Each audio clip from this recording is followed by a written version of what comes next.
Hey guys, welcome back to the channel. This is a story about what if Naruto mother is the Juubi konoha. Before I start, please support for more amazing content, and do consider subscribing to my channel and share this video with your friends. This is written by Uzumakiflame and link in description and support writer. Let's start the video. Prologue. Hagoromo Otsutsuki kneeled next to his twin brother, Hamura. Panting, the pale man spoke softly. It is done, mother is. A hand touched his shoulder, and the man next to him smiled. Mother is sealed and at peace with herself. And you shall create the various beasts 1 through 9? Hi. And you will go to the moon? Before Hamura could answer, a brown frog poofed into existence, a small bundle in its mouth. Gamamaru, what is it? Said Toad first put his large head down to lay the bundle on the ground. The sun god has wept, and sent a prophecy. The twins' eyes widened. When the sun god wept, small drops of sunlight would crash onto earth. This would cause mountains to fall, tsunamis to form, and volcanoes to weep as well. Hagoromo nor Hamura heard nothing because they had been fighting volcanoes on their own. There is another issue or whatever we can make of it. Gamamaru spoke, his booming voice unusually quiet. One drop of sunlight produced while this small thing came. His finger poked at the small bundle, and it rolled to the side. There within was a sleeping infant, its blonde hair already grown by the masses. Oh my! Hamura spoke. The child whimpered and began squirming, finally opening up its small completely yellow orbs. A girl at most, a child of the sun. The baby never moved, only stared at the two pale men with interest. There is more. The frog spoke again. Inside her bundle, without hesitation or fear of possibly the most powerful being on earth, the oldest twin leaned forward and picked up the baby girl. Hello, my child. The baby giggled and grabbed at his horns as the elder pulled out a small book. It shined in gold light though it was brown. On the cover were the words "The Bloodline Creator." Opening the book, the man began to read out loud. This child is the first and only child born directly from the sun. Name her what you wish, but her last name and the last name of her descendants shall be Namikaze. Know that if this child is not raised properly, she has the power to destroy the world. We are the gods of the sun. We know everything and we understand that what you have seen with the Juubi and rabbit goddess is nothing compared to the mountains that this child will rip into shreds if she is forsaken. She is a child of the sun. Know that the Namikaze clan are bloodline creators. Whatever they wish to have in the soon-to-be-created ninja world will be given to them as they wish. Though the child, as well as her descendants, can choose whatever nature and bloodline they wish, the original Namikaze nature will be that of light and the sun. Be wary, no one will be able to manipulate light unless the gods of the sun deems them worthy. It shall only be the child now and someone else. The child will be one of the most powerful in the world. However, there will be one descendant of this child that will be more powerful than herself, more powerful than the gods. And although he has mixed blood, he will be the fullest Namikaze. This child's descendant will save the world. He will be the brother and student of many. He will save the world and his own. However, be wary. The sun is a beautiful soul that has the power to light the world but can equally burn it to ashes. This child will be loved by many. He will scorn himself. The life of a god will never be easy for him. The decisions he will choose will be those he regret. He will become a monster because of the world. Only when he finds true love by another will he be able to merge with them and save the world. True love will help the descendant love himself and the world. As if the baby girl knew everything was about herself, she reached up and waved her hands around. The clouds moved in that moment, revealing the sun. Hamura spoke. Do you think it is true? Gamamaru, having seen the world's destruction by said saviors enough, sighed. I am not sure if I want to believe. After seeing our greatest threat, I am not sure love is real anymore. Hagoromo smiled at the baby. That will pass, Gamamaru. Right now, we must figure out what to do next. I must go to the moon. I cannot raise her due to rivalries between the sun and my new home. Sigh. I suppose I must raise her then. I shall teach her about her origins and soon it will be known all over the world. What about the prophecy? How will we know who the savior of the world is? The younger brother's question was thought of for a slight moment. The beast, the three-eyed man, spoke.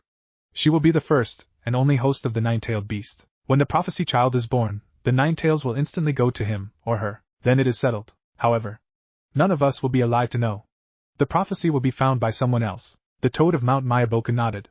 What will you name the brat? I like Hikari. Light.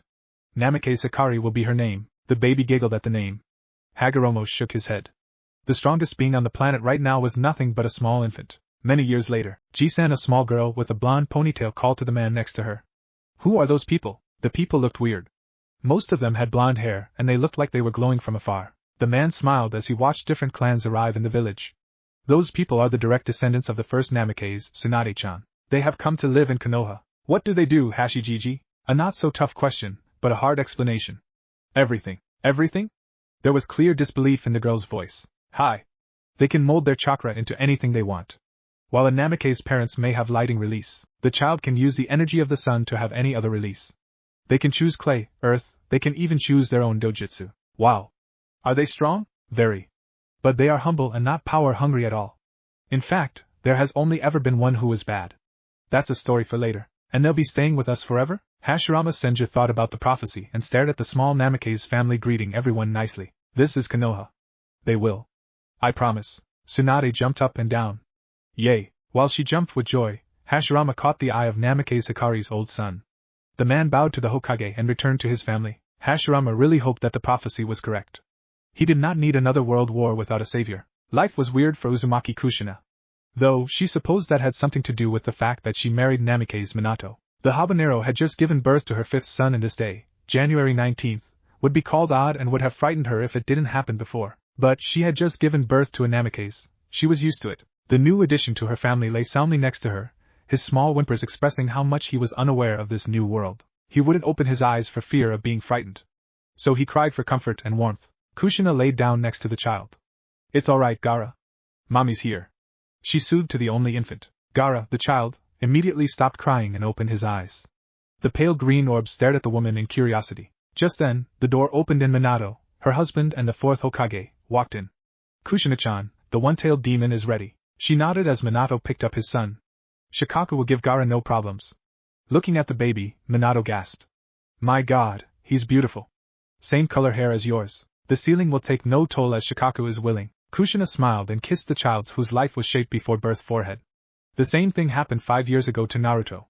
Now they would have 2 Jinchurikis. That was an hour ago, and Kushina was afraid. Minato still hadn't returned with Gaara and she was too weak to get up, and Kakashi Hatake, her husband's student, wouldn't let her. Is everything going out well, Kakashi-san? Have you heard anything? I'm sure everything is fine, Kushina-sama. The young Anbu assured, but the woman was still weary. I hope the ceiling works out. I don't want my baby to be hurt. And where are my other babies? Just then, the door opened and the first to walk in was a 9-year-old with orangish-gray hair, followed by 3 short boys and Minato with a bundle in his hand. Pain was the oldest son. Kushina was 18 when she gave birth to him. The 9-year-old had chosen his bloodline at 5. He felt the Rinnegan suited him well. Kushina felt it suited his spiky hair well when he chose that. Having twins was not initially planned. In fact, Kushina had in her bucket list when she was 12 that she wanted 5 children. However, when Deidara and then Nagato popped out 3 years after Pain, she instantly fell in love with them. They were fraternal. Nagato had his mother's hair and was surprisingly born with the Rinnegan instead of choosing it.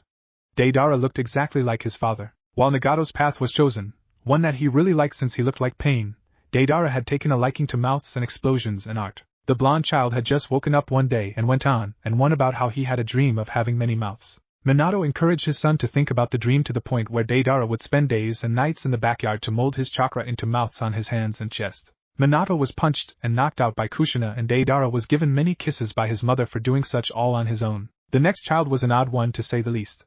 On October 10th, the night Kushina was giving birth, the 9-tailed demon fox had traveled to Konoha, not only offering peace, but also requesting to be sealed within the newborn Namikaze. When he explained a prophecy of little Naruto being the savior of the world, Minato agreed and the fox was sealed into the child. Naruto looked just like Deidara and Minato, except that he had 3 horizontal lines on each cheek, courtesy of the fox demon, resembling whiskers. The boy's birth was so extraordinary that Jiraiya, the kid's godfather, had come all the way home to have his visions of the savior. Naruto's chakra reserves were large and the boy was all the more hyperactive. While he shared Kushina's loud personality and Minato's odd creations, Naruto had the spirit of 1,000 soldiers. He was the sage of everything. The boy was vicious, a demon waiting for the world to wrong him. While all the other boys created their own things, Naruto chose to use whatever release he was given. That release only came once in a lifetime. Past Namikaze who chose it could not make it work, so when Naruto chose the light release, what no one had in the last millennia, Kushina was a bit afraid of the reaction if he wasn't really meant for it. And finally the baby, Gaara. He had his mother's hair, odd green eyes, and a one-tailed demon in him, or so Kushina thought. Looking at each of her boys, the woman noticed something peculiar. Pain, Nagato, and Deidara looked happy and excited. However, Minato kept eyeing Naruto, and her youngest blonde son looked tired as hell. He looked beat up and not excited at all. His originally blonde hair had a single white strand and one of his eyes weren't blue anymore. In fact, it had a black scara while the iris was a black 4-pointed star with black dots around it. But the main difference Kushina noticed about the boy was the seal upon his neck. It was small, but it was an 8-trigram seal nonetheless. And her heart sank a little. What happened, Naruto-kun? Minato, why does my son, the Ichibi, could not be sealed within Gaara? While his chakra reserves are large and he is an Uzumaki, it wasn't enough to hold the one-tails. Violet eyes welled with tears. Kakashi-san, please take my sons outside in the waiting room please. Kakashi quickly complied, dragging the children out with him. When they were gone, Kushina wiped her eyes. And so you sealed him in Naruto? Naruto is the only one in Konoha that has chakra so high, bigger than what they've said Kagaya Otsutsuki had. He's the only one who can hold two-tailed beasts, and possibly more. But he didn't need to be sealed. He requested, Minato?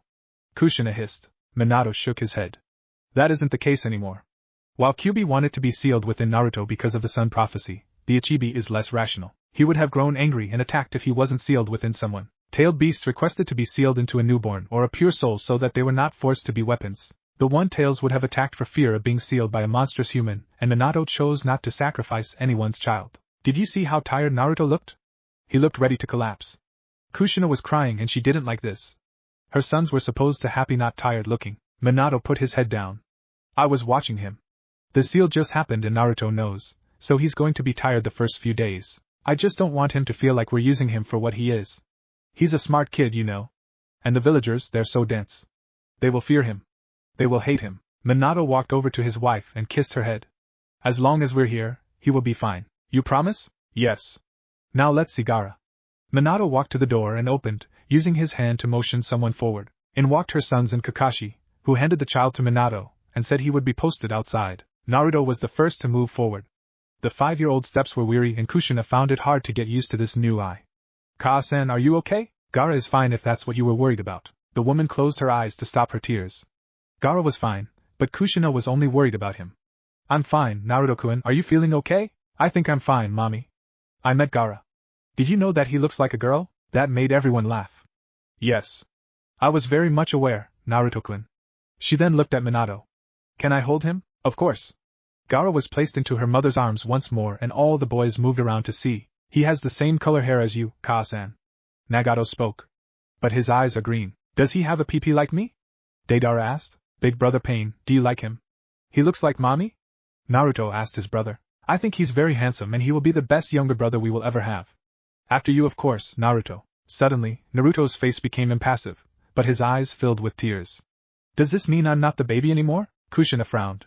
None of the other children, save for Pain, had this baby no more problem. While Naruto stared at her, as if waiting for her to disclaim his fear, Kushina motioned for the other boys to come closer. No matter the youngest or oldest, remember that you will all be my babies.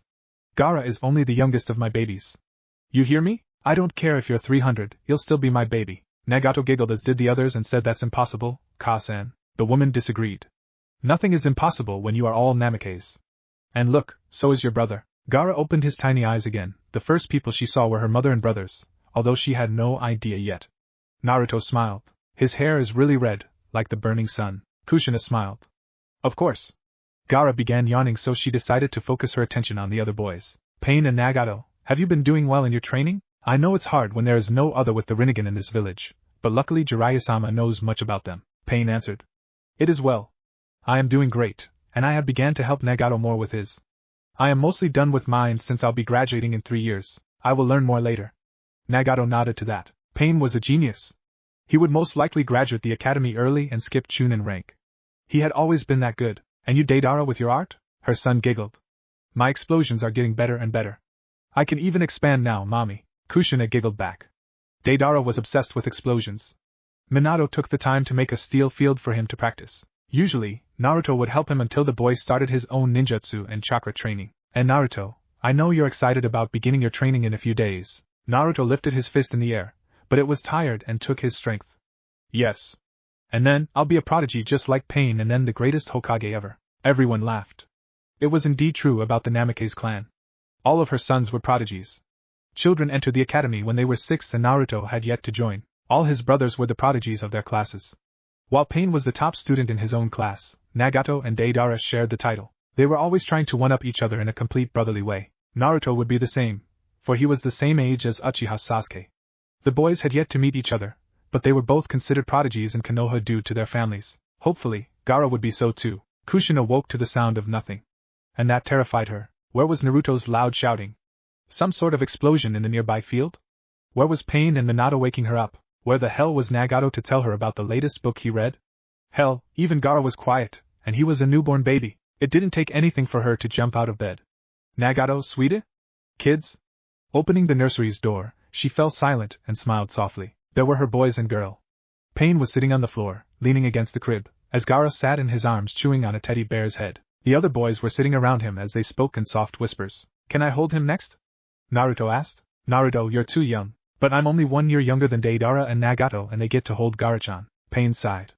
I would like Mother to be in here supervising us before you hold him. Deidara laughed.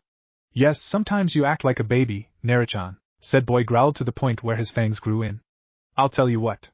Pain proposed to his vicious younger brother. When Ka-san feeds Gaara, I will persuade her to let you burp him. You promise? Naruto asked tentatively. The oldest nodded. Gaara was busy drooling and giggling at Naruto. Kushina thought that maybe they would get along just well. When Naruto was born, Pain would take the baby everywhere, pretending to be his father. Kushina thought it was lovely when she saw Pain struggling to carry Naruto like she would them. The woman had no doubt that it would all happen again with Naruto and Gaara. Deidara put Naruto in a headlock after that, and she knocked softly to stop the brawl before it started. Nagato smiled. Mommy! He stood and lifted his arms, letting the woman lift him. I read about how the Senju clan is related to us. Did you know that your Tusan, our grandfather, was a Senju? The woman laughed. You are very smart. I didn't know my father was a Senju.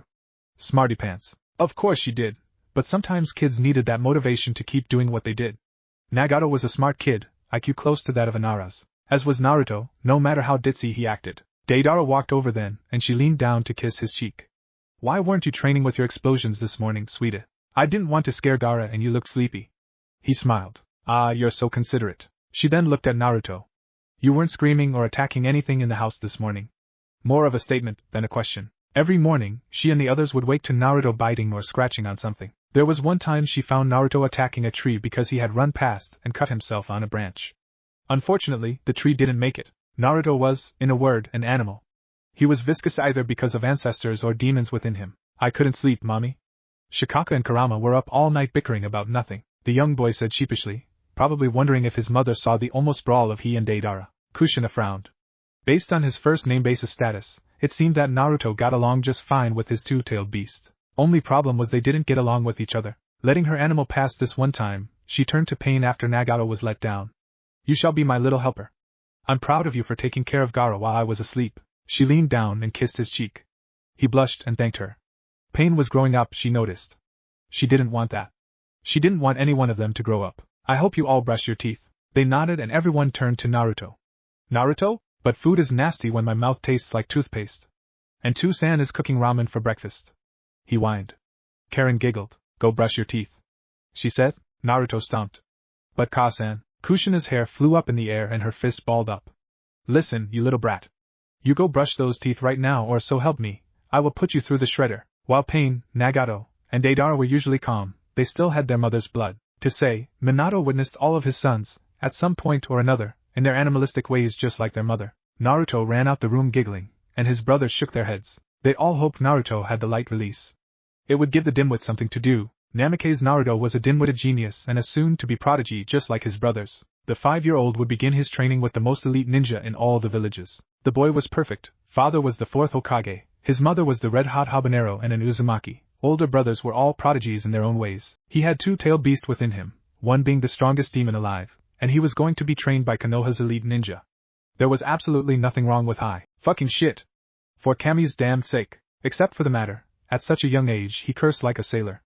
Naruto stomped on a few weeds, cursing his fate. He was supposed to be a ninja like his brothers, but he had to wait a whole year to enter the academy. His mother had caught him cursing, and thus sent him to the village pond to wash his mouth out. When he argued that his brothers got to curse, she stated that was because they were all in the academy about to be grown-ups, and even if they were allowed, she better not catch them doing so. So now here he was, splashing water on his tongue with his brothers and mother watching him. Make sure you get the back too, Nagato said. Pain grimaced. Don't make him feel worse. Naruto, try not to curse anymore until you're older. Naruto heard none of Pain's encouragement, and all of Nagato's teasing. He growled. Shut it. Mommy, tell him to shut up. No, Mom, tell him to shut up. He's the one who cursed. Both of you shut your mouths. Kushina screamed. And that shut them up. Naruto stood, when his tongue couldn't take it any longer, and walked to his younger brother. Hey Gaara, guess what? The red-haired infant rubbed Naruto's face and began to talk. Isa biba uoya baba. Yeah, that's why I should be your favorite brother, because I'm not crazy or energetic as those other guys. He ignored the series of snorts and his mother's small giggle. Ka-san, am I off the hook now? Kushina rubbed her chin in thought. I'll tell you what, if you could be a deer and pick those weeds for the village, and I'll have your ice cream ready once you get home. The youngest blonde sighed, but nodded solemnly. He supposed this was what he got for cursing. When his family left, he began picking the weeds. He should be a ninja now. A prodigy no less. And here I am picking fucking weeds near a pond. Who gives a shit about weeds near the pond? He would unleash Kurama and Shikako on this whole damn village if he didn't get that headband. And the damned village is small, easier to take out. Naruto laughed at that. If he would ever be anything, he'd be a sadist. You are a sadist, Warren. Naruto again laughed at the word Shikako hissed out, and Kurama grumbled, angry that he wasn't the only beast anymore. He should become evil as a joke. Scare the hell out of his mother.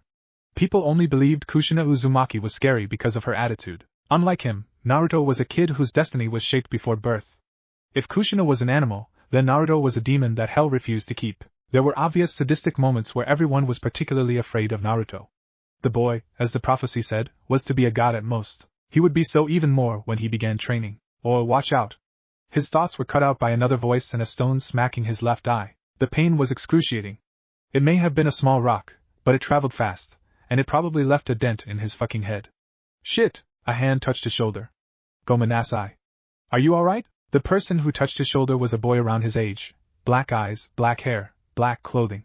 His skin, in contrast to Naruto's, was pale. The only thing they had in common was age. And upon realizing who each other were, the boys didn't know whether to curse their fate or their luck. Was there ever a time when two child prodigies met under such circumstances? Uchiha Sasuke, by what Naruto heard, was the most prestigious Uchiha to ever live after his brother, of course. The boy was no doubt going to graduate the academy early and rise in the ranks.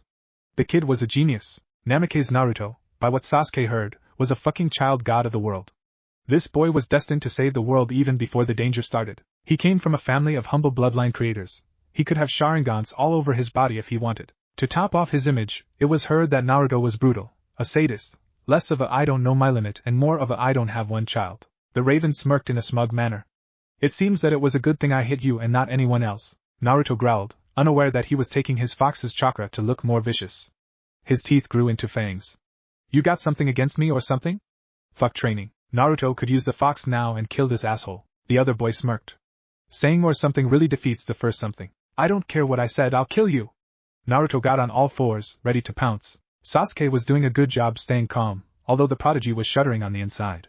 I was merely stating you because I was supposed to find a friend. My father recommended you. So you attack people to gain friendship, huh? You Uchihas sure do have a weird way of doing things. Sasuke would have laughed if Naruto didn't pounce on him. As Naruto scratched, Sasuke punched. It would have went on all day if Pain and Deidara didn't come back to check on Naruto. Hey! What the hell's wrong with you two?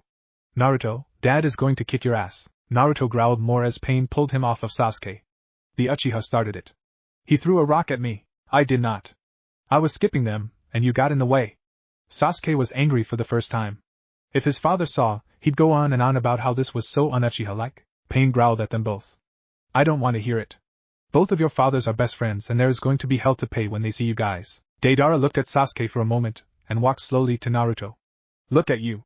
You have scratches all over you. And is that a black eye? It is. The older blonde began to wipe his brother's face. Deidara, he whined. Sasuke sighed.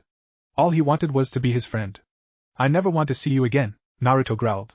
Me neither. You're the only one in this village I hate. Well, everyone in the village is scared of you. The Namikaze brothers grew quiet as Naruto's eyes widened. He had heard people talking, but he never thought. Sasuke didn't mean to say it. He was following behind what he heard from other Uchihas in sympathy. They are so jealous of the boy for what he has within him. They fear him. Such a shame. He seems like a good kid. They hate him more than anything. Before he could apologize, the blonde boy ran away with a growl, his head down. If I'm supposedly a god, why does Kami hate me so much?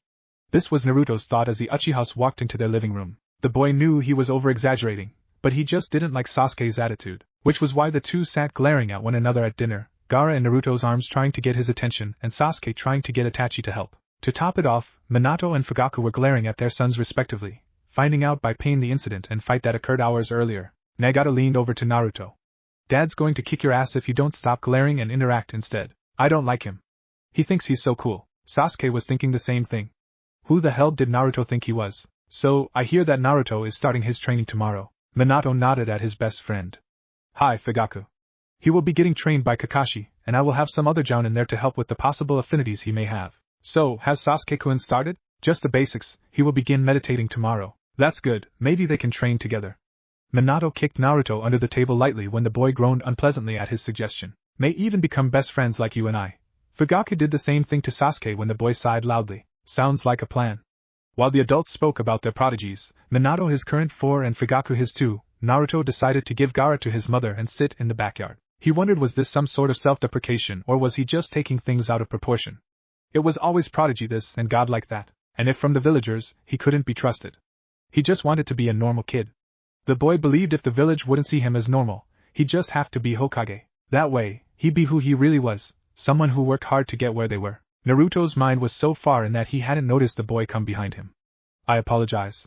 Though it was said begrudgingly, Sasuke. Did he like being overlooked? If there was one thing Naruto didn't like were his own thoughts. No.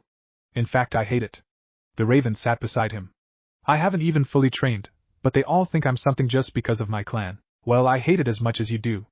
I want to be a prodigy like my brothers were. I don't want to be a prodigy because of the sun god's prophecy. I don't want to be a monster. I don't want to be a hero. At least not yet. Sasuke put his head down. I apologize once again. My father said I should look for a friend in you because he was overlooked as well. To be honest, I didn't want to. I thought you and your family were a bunch of people who actually got what they wanted. I thought you were all arrogant. Naruto howled into the air. My family is anything but above ourselves. We can be loud, crazy, sadistic, vicious, and even uncertain, but we're humble and that's why people like us. He frowned. Well, like them. We're not fond of power unless we work for it. I can tell you, the only arrogant person in my family is the raccoon dog within me. Hey brat. The Uchiha looked away, so unlike himself. I'm not scared of you, not how other people are. I went to skip rocks and think about befriending you, but as we both saw he pointed to his and Naruto's bandages, I didn't need to think about it. But now. Naruto mocked. I can say you aren't arrogant. I can say you are very different from other Uchihas. Sasuke crossed his arms, almost jittery. But not by a long shot. Naruto finished. Let's start over, Namikaze Naruto, pleased to meet you. Sasuke mirrored his actions. It seems that we must do something about our problem or something. If they were prodigies, they'd have to work hard for it. Earn the title. Naruto laughed. You know, saying or something really defeats the second something. The raven blinked and then he blinked again. Oh. He smiled in realization. You got me back. But seriously, we can't let people call us prodigies, not yet. Why don't we prove them right? And then we'll deserve it. Naruto suggested. Is that a challenge? Yeah. We reach the ranks, let everyone call us prodigies. But all the while Naruto froze, turning to the Uchiha and balling his fist. We see who's the better of us. The taller boy moved backward a bit. The determination in Naruto's eyes made the situation all the more fateful. Would he really jump into this? Naruto was a Namikaze. He was vicious animal. Given untamed by hell. He was Sasuke stopped and punched his palm. He was an Uchiha. Very well, rival. On one condition. Naruto's eyes widened a bit. What's that? The two prodigies stood there for a moment, their fists clenched. Sasuke was the first to break the cycle. The raven offered his hand. We become friends first. Naruto's eyes widened fully then. He'd lived for 5 years in the cruel world, but never once had he met someone who really wanted to be his friend. Sure, few children in the village were nice, but Naruto stuck to his brothers because no other kid could understand him. But here was Sasuke. A boy whose fate was shaped as well. A boy who was overlooked as well. He smiled fairly, but Sasuke didn't move his hand. All right, we can be friends and rivals. They shook on it. Both the boys let out a breath they didn't know they were holding and collapsed onto the ground. So what's your story? They asked at the same time. Naruto smiled and looked to the stars. You go ahead. We have all night. And so they talked. Until their families came to retrieve them. Until they understood the other. Until they were sure they split the cruelty of the world into two. The awkwardness vanished as soon as the deepest secrets left their mouths. They thought respectively of each other, going through the worst in only a span of 5 years, harmoniously wishing the best for those who had it worse than them. Both boys who were too young, but had already understood the cruelty of the world. They sat there giving the other a piece of the world off their shoulders, both unknowingly promising that, as long as they knew each other and lived, they would carry the world together, and so the story goes. It never mattered who your friends were, or where they came from.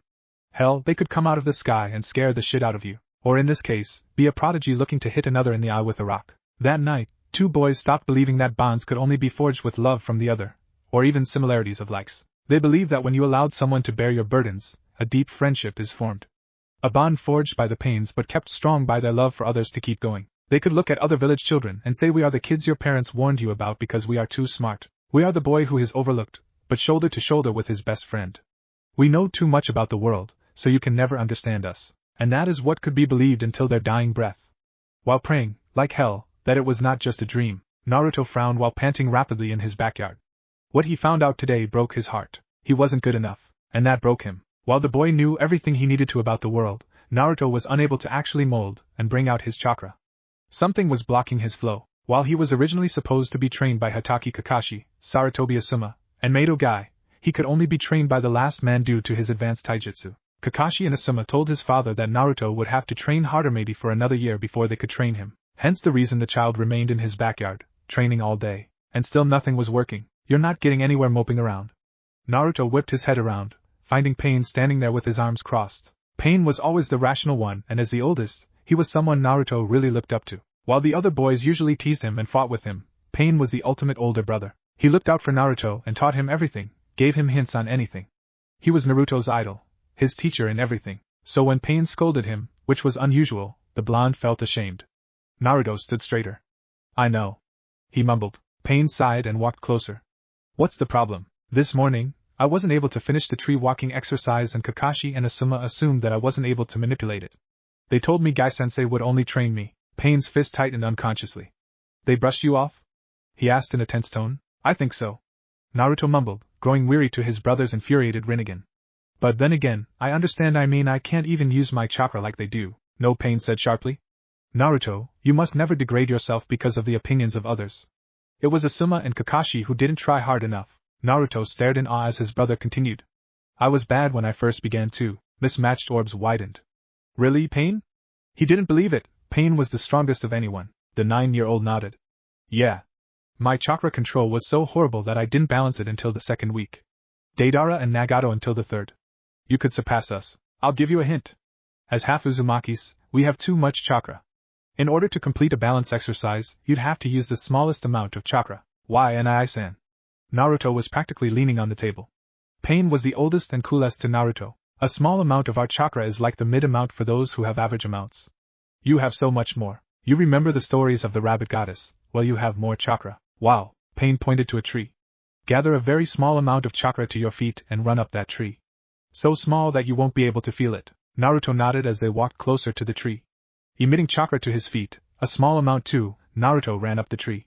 He was really doing it until he flew off. The blonde plunged into the air and closed his eyes, ready to fall into the hard surface. Universal pull. Pain called with his hand out. Naruto was sprung into his older brother's hand and the 9-year-old let him down. Thanks, Saniki. You're doing it wrong, Botuto. Don't think in terms of my chakra or anyone else's. Think in terms of yours. Do it again. Half an hour and many agains later, Naruto grew frustrated. Pain grew weary, and as he fell from the tree for a 40th time, the blonde was unaware of his appearance, and his brother's widened eyes. Had he been, he would have saw what Pain saw. Naruto arose from the ground without a jump and he glowed a bright yellow. His Ichibi eye was the same, but his normal eye had turned a pure red with a black crack in it. 2 horns arised from his head. I can't do this. The 5-year spoke, and it had been the calmest tone ever. To express his aggravation, the blonde balled his fist and threw them to his sides in a whiny manner. In that moment, 5 trees around them sprang up and a large shockwave, in gold color, flew in all directions. It was so powerful that Pain covered his eyes and some of the ground turned up. This shockwave went around the world and dizzied everyone. They would later explain it as something surreal and too powerful. In this single moment, Naruto Namikaze's small amount of power had become uncertain fear that Kagaya Otsutsuki had been revived. Oh, how unaware they were of the true being behind it. A small 5-year-old prophecy child so unaware of his own power. When the trees finally fell, Naruto, who had taken his original appearance, dropped to the ground on his feet, and he and Pain stared wide-eyed at each other. Hearing feet within the house and many murmurs from their neighbors, Pain pointed scoldingly at his brother. Don't say a word, he whispered. Naruto, so caught up in this new power, and his Aniki's serious voice, nodded slowly. Just as he did, his mother rushed out with Mikoto Uchiha by her side and Gaara in her hand. Mikoto looked lightheaded and Gaara was whimpering. What happened? Are you guys safe? Where'd it come from? Their mother asked. Pain smiled a bit and pretended to be exhausted. I'm sorry, Ka-san.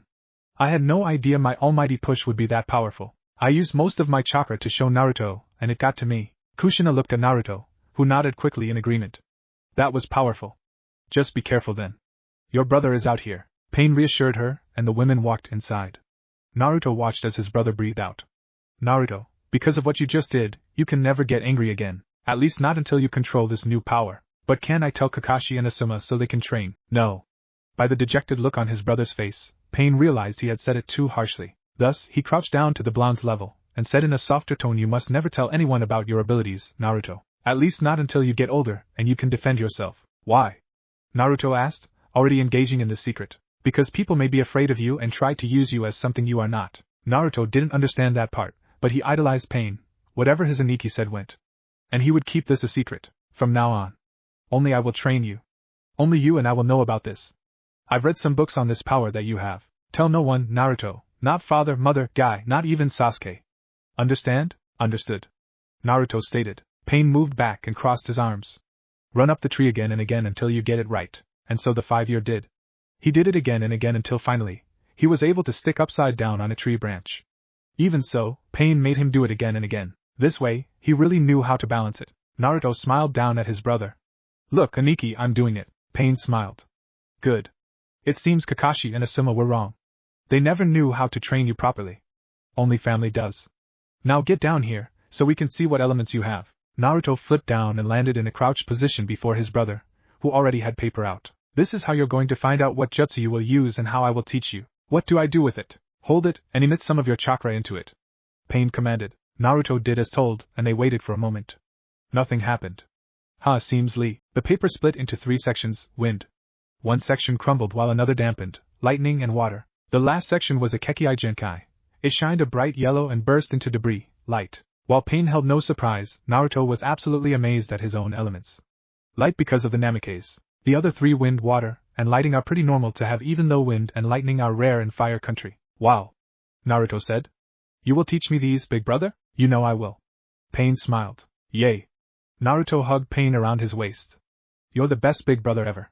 He whispered, and Naruto didn't know why he wanted to cry so badly. Maybe because Pain chose to be his teacher, or because the older boy never gave up on him. He just wanted to hold on to Pain and never let go. After a moment, Pain rubbed his brother's hair. Don't cry, he said softly. Why are you crying? Because I want you to be my older brother forever. Mommy said that when we die, we go to the sun. But I don't want to go. I want you and me to live forever so we can stay together. It was unexpected, but it showed how much Naruto cared for Pain. To Naruto, no matter what others said, Pain was his god. Naruto. I have to tell you that you and me are connected in a way that no one else is. I don't know why, but we are. With my Rinnegan, I noticed that I have a chakra thread to you. What does that mean, big brother? Naruto questioned, wiping his eyes. It means that we will always be connected, no matter what. They were quiet for a moment until Pain squeezed his Ototo's nose. You still breathing, kid? Naruto inhaled and exhaled deeply, and then nodded with a smile. Then that means you're alive. It was their simple way of affection, which could be translated to I'm glad you're here with me because I love you with my life. What do you say I teach you some jutsu? First, we have to get you to divide that chakra. Naruto sighed. How the hell would that happen? Chakra stayed in one place, the inner core. But, he was a Namikaze. He could mold it anywhere in his body. Kid, you should definitely try molding your chakra into different parts of your body. That way, you'll know where to focus it when you want to use one instead of the others. Kurama says it will be easier for me to mold my chakra to 6 different parts of my body, one staying at my core. Pain nodded in approval. Kurama seems extremely smart. It would be wise if Shikaku was too. He teased. The tailed beasts within Naruto had chosen to respect Pain since he was the only other person that called them by their real names and respected them for who they were. Kage Bunshin. 4 other Narutos appeared and waited for orders.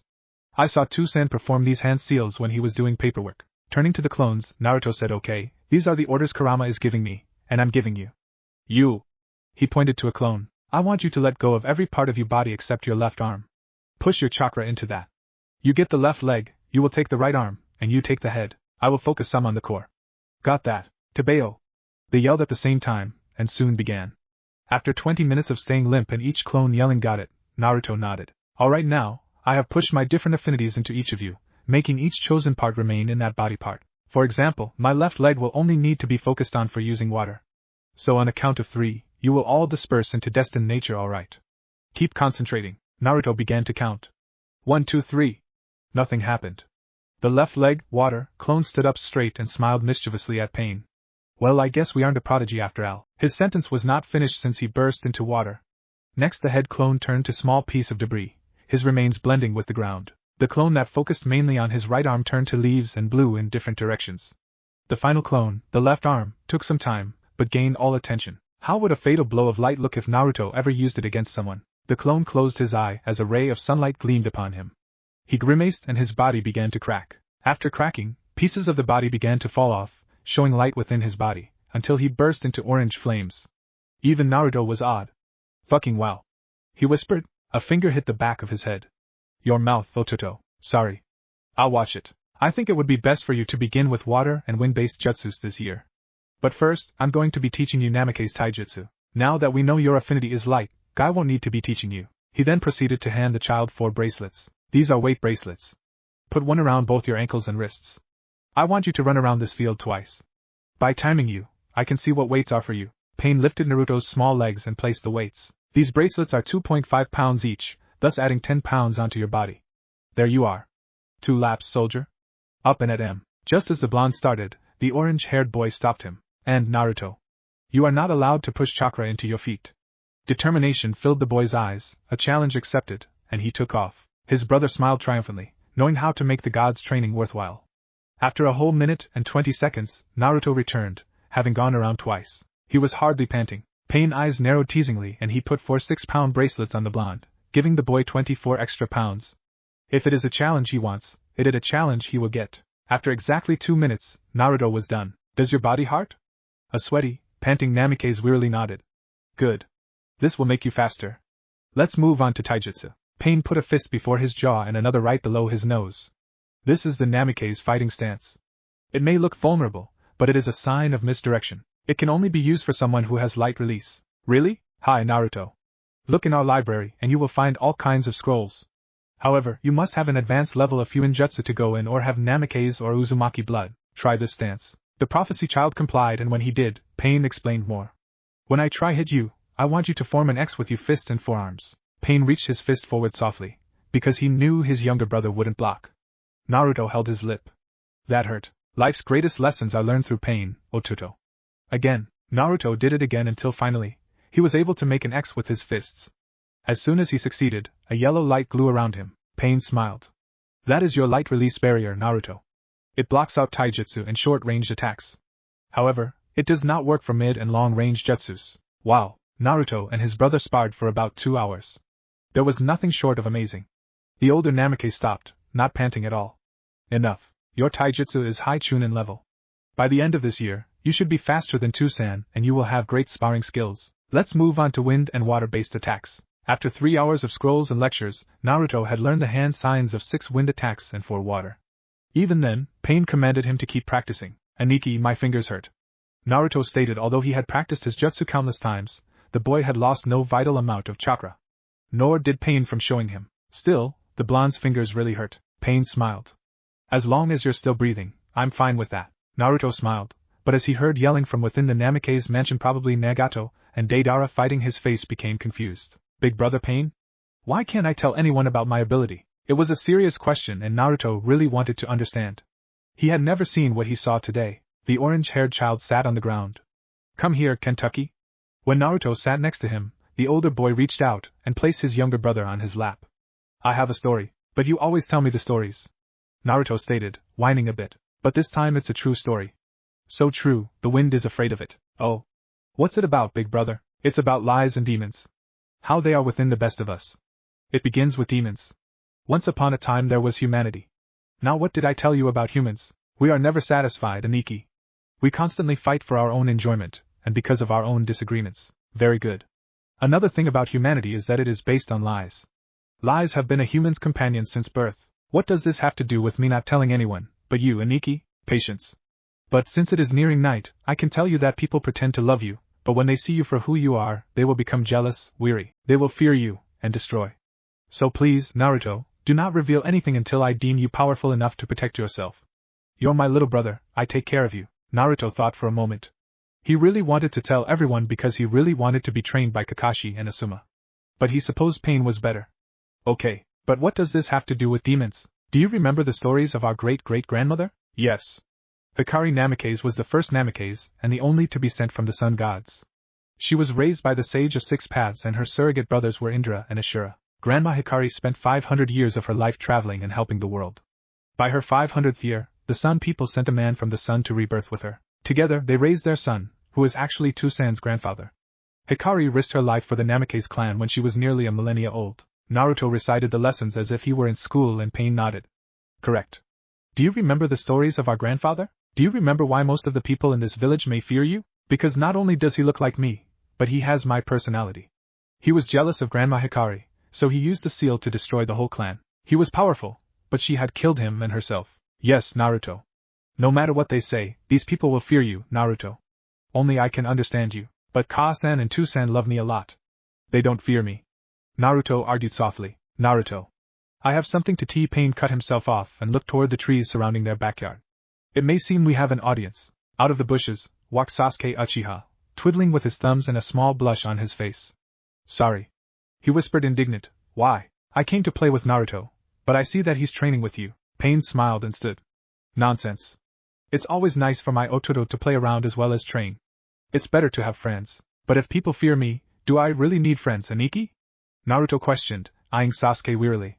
He had taken Pain's word to heart. It's nice to have a single friend that you can trust. Because when the world scorns you, a true friend will stay by your side. Oh. But I still can't tell him? The blonde whispered. Pain simply nodded. When you're ready. I should go now. Tusan and the others are giving me an unexpected test that will tell me if I graduate early or not. Bye, Otuto. Love you. It was nice seeing you, Sasuke. As Pain walked away, Naruto smiled brightly and waved. Love you too. Sasuke walked up to him. I felt this huge shockwave, so I came over to make sure you were alright. Naruto crossed his arms. Why would you be worried about me? I can take care of myself. Sasuke shook his head. You need someone to worry about you. It's the way of life. Did your brother tell you that? Naruto asked. Because if he did, Naruto could understand his belief. Pain was right in everything with him too. Sasuke nodded. You have to rely on some people to give you strength when you have none left. Well, sometimes you can't trust everything. Even salt looks like sugar. Naruto argued. Sasuke frowned. Can we not fight like shinobi? I came here because you're my only friend. Naruto sighed, frustrated. There are plenty of kids in the village. My Tusan says you're an Uchiha, so everyone will like you. Why are you being so mean? The raven snarled. Naruto grew quiet. To be honest with himself, he didn't know why. It just came. It was like he was influenced by something. Is this what it meant to have his great-great-grandfather's tormented, twisted personality? Wanting to be nice one moment, and then wanting to destroy everything that he wanted to like. The blonde put his head down. Sorry. I don't know. That's okay. Sasuke smiled. Do you want to spar? I know nothing but taijutsu so far. That's okay. Sasuke repeated. We can have a hand-to-hand combat session. Naruto nodded and got into the Namikaze stance, smiling as Sasuke gave him a determined look. Hey Rito, I'm going to teach you as well. Just like Pain, and you can teach me too, Naruto snorted. And just what will we honor each other with? Sasuke glared, thinking it was too soon to play nice. Pain endurance loser. If you want to be a strong ninja, you're going to have to learn how to take a few cuts and bruises, right? Naruto nodded in interest. So we have to have a big spar? The boy in question shook his head. No, I'm going to only be hitting you. For a whole year. You can hit me too. That way, we'll both know how to take a hit. To say the blonde prodigy was baffled was an understatement. You just want an excuse to pummel me. His eyes narrowed. No, you have to trust me. You want to be a great ninja, but you have to take a few jabs and stabs here and there. Naruto nodded. Okay, do your worst. Sasuke walked up to him. Bam! It stung for a moment, but after a few curses to Kami, Naruto blinked the pain away. My turn. Naruto punched Sasuke, and the boy had the same reaction. Our moms are going to kill us. But it didn't feel right hitting Sasuke. He looked precious, vulnerable. Yeah, Naruto took Sasuke home, and went to have dinner with his family. Minato stood with a paper in his hand. May I have everyone's attention, please? Pain bumped Naruto's shoulder. This is gonna be good. Their father did this each time after all of their first days of training. He would announce their progress and celebrate it. It seems that we have another prodigy. By Pain's report, Namikaze Uzumaki Naruto is by far the most prestigious child ever. While it takes most prodigies a week to balance chakra, Naruto-chan has taken an hour. Naruto has 4 affinities at just 5 years old, and not the regular affinities either. He paused and Deidara clapped a bit. Kushina looked happy. He has wind, lightning, water. Oh, and you guys will love this. Naruto is the firstborn Namikaze in millennia to actually have the light release. The only other wielder being Hikari herself. Everyone cheered. Thank you everyone. Naruto blushed. But I am still going to work harder and be the greatest Hokage ever. Even better than you, Tusan. Minato laughed. Very well, Naruto-kun. Hear that, Gaara? The fox said to his younger brother. You big brother's a prodigy like everyone else. At night, when Pain tucked him in, Naruto smiled when the boy squeezed his nose. Did you pass your test, Aniki? Well, I should tell you that I am a certified jounin, Naruto. The youngest ever in Konoha history. Pain smiled softly. But the best thing that happened today was getting to train you. We'll always be together, right? Naruto asked, his Shikaku eye glowing more than his blue one. Pain fist bumped his little brother. Always. Good night, love you. Night.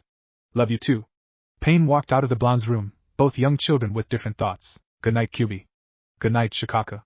I love you guys. Love you too, Kit. Kyubi grumbled back. Love you too, Shikaka hummed out. Pain was happy he chose to train Naruto. This way he could keep the boy safe. He had read something like this before. Naruto's small amount of power was on the same scale with that of the rabbit goddess. His full power would be something far more tremendous. He felt sorry for Kakashi and Asuma for not wanting to train his little brother. They had missed out on a god. While Pain and Naruto knew they were close to a great extent, none of them understood why. What they didn't understand was that Naruto, while having the gruesome personality of his grandfather, was the reincarnation of Hikari Namikaze, and Pain was the reincarnation of Hagoromo Otsutsuki, the man who raised her. Naruto sat on his bed reading a story that his godfather had sent to him.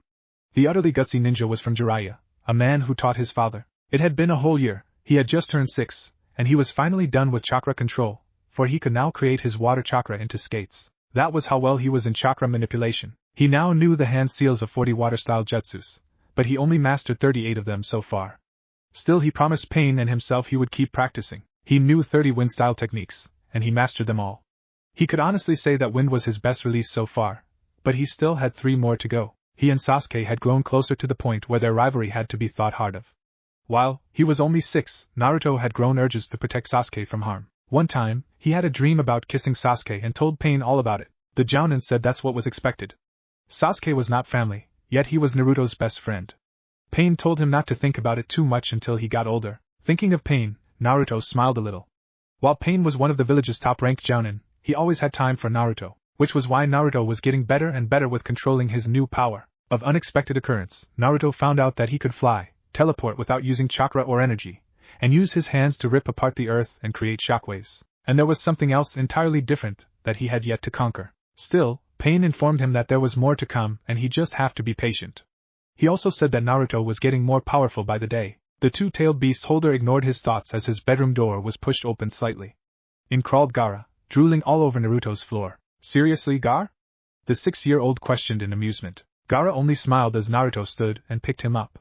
Where are our parents? He questioned. Gaara only stared at him. Guess we'll have to search. The only people present in the house were Kushina, Minato, and Pain. The other boys were in the academy, which Naruto would be starting in a few weeks. To-san, Ka-san, Naruto called, wincing as Gaara pulled at his hair. Opening their door, the blonde frowned. They weren't in here. Big brother, nothing. That's when he heard the voices. Coming from his mother's study. Tiptoeing closer, he gave Gaara a shush gesture. To which the 2-year-old patted Naruto's mouth. Naruto walked closer hearing the voices of his parents. Are you sure you saw what you saw? Minato asked quietly. Minato, I wouldn't be making this up. He was flying. He's our son. Gaara, at his parents' voices, made an excited noise, causing Kushina to stop. Shh, Minato hissed. Naruto felt his father stand and sat Gaara by the door quickly. He didn't fully have it, but he'd have to try. Prophecy sage art, non-seeing technique. It was whispered, and when Naruto clicked his fingers, Gaara's green orbs showered with confusion. When his two-san opened the door and stared directly at Gaara, Naruto breathed in relief. With this jutsu, Naruto was a better shinobi than the Anbu. Nothing or no one could sense him. The only thing that could sense him was the Rinnegan. He was surprised it worked. Now he would have to see how long it would hold. Minato lifted Gaara, who was still looking around for Naruto. Gaara, what are you doing? I thought Pain was watching you. Kushina sighed in relief and froze when she looked down the hall. Pain, what are you doing down the hall just watching Gaara? Unbeknownst to the Hokage and his wife, Pain didn't look stricken because of what he heard. In fact, he heard nothing. His eyes traveled to what his parents saw as an empty spot next to their door. What he was so confused about was why his younger brother looked scared to death, shaking as if he heard the most horrible thing ever. Pain? Kushina called again. The Rinnegan's child looked away from Naruto and shook his head. I was looking for Gaara. I just got here. And where's Naruto? Naruto jumped, but held on to his jutsu. He's in the forest of death waiting for me. We're actually going to train there today, Pain said casually. It was a message for Naruto to leave now. The horrible news was, Naruto had never moved with the non-seeing jutsu. Thus, he had no idea if it worked in motion. Isn't that a little dangerous for his age? Kushina wondered in worry. Well, he's actually going to take a leap of faith. That was Naruto's code to try at least. and the world froze when he squeezed his eyes shut and lifted his leg, ready to open them and meet his parents' horrified faces. But there were no gasps or screams. So he opened his eyes to see Pain smiling discreetly. Naruto bolted down the stairs and out of the house, letting go of the jutsu and letting out a breath he sure as hell knew he was holding. He ran from the mansion, sheepishly laughing at the odd looks the guards gave him. As the Namikaze walked through the village, many citizens gave him odd looks. Due to holding two-tailed beasts, Naruto had gotten more wary looks from others. Pain was right. If they learned more of his god power, they would try to kill him. They would fear him more than they already did. Naruto could only trust few now. Even his mother sounded afraid when explaining what she saw of his power. He could only trust Gai-sensei, since the man would occasionally treat him to ramen and train with him in taijutsu when Pain had a mission. Pain, Gaara, and Sasuke. What about me? Naruto stopped and turned around, staring into the dark eyes of his best friend. Nothing, he answered, because Sasuke already knew. Where are you going then? Naruto smirked and walked closer to the now shorter boy. Where are you going? Sasuke nedded and crossed his arms. I was going to train with my father, but I suppose since we'll be starting the academy in a few weeks, I'd go and eat first. Care to join me? Now you're talking my language, Sasu. The Uchiha smiled genuinely. That was some smile to Naruto. It reminded him of all their good memories and how different Sasuke was from his clan. Sasuke was something else, and Naruto realized that he really liked that smile, and he couldn't go a day without seeing his friend smile like that. And then he realized he was only 6 and dismissed the grown-up thoughts. So, Ichiraku's ramen? No, Naruto replied. We go there all the time. Besides, I think it's about time I try your glorious cabbage and onigiri with seaweed. Another smile. Really? Really, he mocked. Sasuke smiled even wider. Itachi loved the food, and Sasuke, who adored his Aniki, wanted to love it with him. Come on then. The Uchiha motioned for his friend to follow. I haven't seen you in so long, though. Tu-san has been helping me get ready for the academy and Ka-san has clung to me, Sasuke stated as he sat across from the blonde. Naruto sighed. Gaara is the same, he's even worse. He seriously doesn't stop crying until I walk into the room. And Pain keeps pushing me past my limit, Sasuke sighed. Now that I look, you do look a bit tired. Yes. But I'm grateful. Mother has been shopping with Aunt Mikoto, so I hold most responsibility to Gaara. He just chooses me. The Uchiha smiled softly. He wouldn't dare laugh before the villagers. This could be seen as weird if they were just anyone. 2 6-year-olds speaking like grown men, believing they knew the world so much. But these were sons of Uchiha Fugaku and Namikaze Minato. So how have you been? Naruto asked. I'm tired myself. Hello, Sasuke-kun. May I ask what you would like? A waitress interrupted the pale boy. Both children noted how she avoided Naruto's mismatched eyes and his being altogether. We'll both have some cabbage and rice balls with seaweed inside, he stated hardly. The woman nodded and walked away. But yes, Sasuke continued. I have really been just keeping up with training. All that other stuff. You know, Naruto sighed. We really need to relax before we start the academy in a week. Ooh, how about tonight? We can just sit by the pond and relax. No training, no clingy baby brothers, nothing. The Raven pondered for a moment. Okay. When? He asked excitedly as the waitress sat their food down. When training is done. We can stay there all night if you want. Yes. Everyone looked toward them. Sasuke glared with a blush as Naruto put his hands in the air, as if trying to calm everyone. Please, everyone. No need to worry. Although he may be a very odd Uchiha, he has a good mind. I can assure you that Sasuke is more like his moth. Stop that, Dobe the Raven hissed, but he was smiling. Sorry, Naruto mumbled. He plucked at his food. Let's eat this. Sasuke watched as Naruto took a bite of the onigiri. Oh, by the sun god. This is great. I'll take your advice any day now. You take my advice all the time. Sasuke argued, his real personality coming out more. Of course, SAS. You're the smart one. The pale boy smiled again and began eating. He smiled happily, humming at the taste and kicking his feet a little. Naruto squinted his eyes. He had really missed this. He hadn't had a friend to speak with in a long while. Sasuke was so calm yet so exciting. While he had the strength of his father, he had the personality of both parents. Caring, sweet, arrogant, bitter, feisty, and unconsciously needing protection. What are you staring at, Ruto? I was just thinking about how you act more like your mother instead of your father. The latter raised a dark brow. So do you? No, I don't know what sense I'm speaking in. I think you act like yours more than I act like mine. Sasuke, you're almost girly. The taller boy deadpanned at him. It's okay. My brother looks girly, he doesn't act it though. Sasuke just shook his head at his friend's silliness.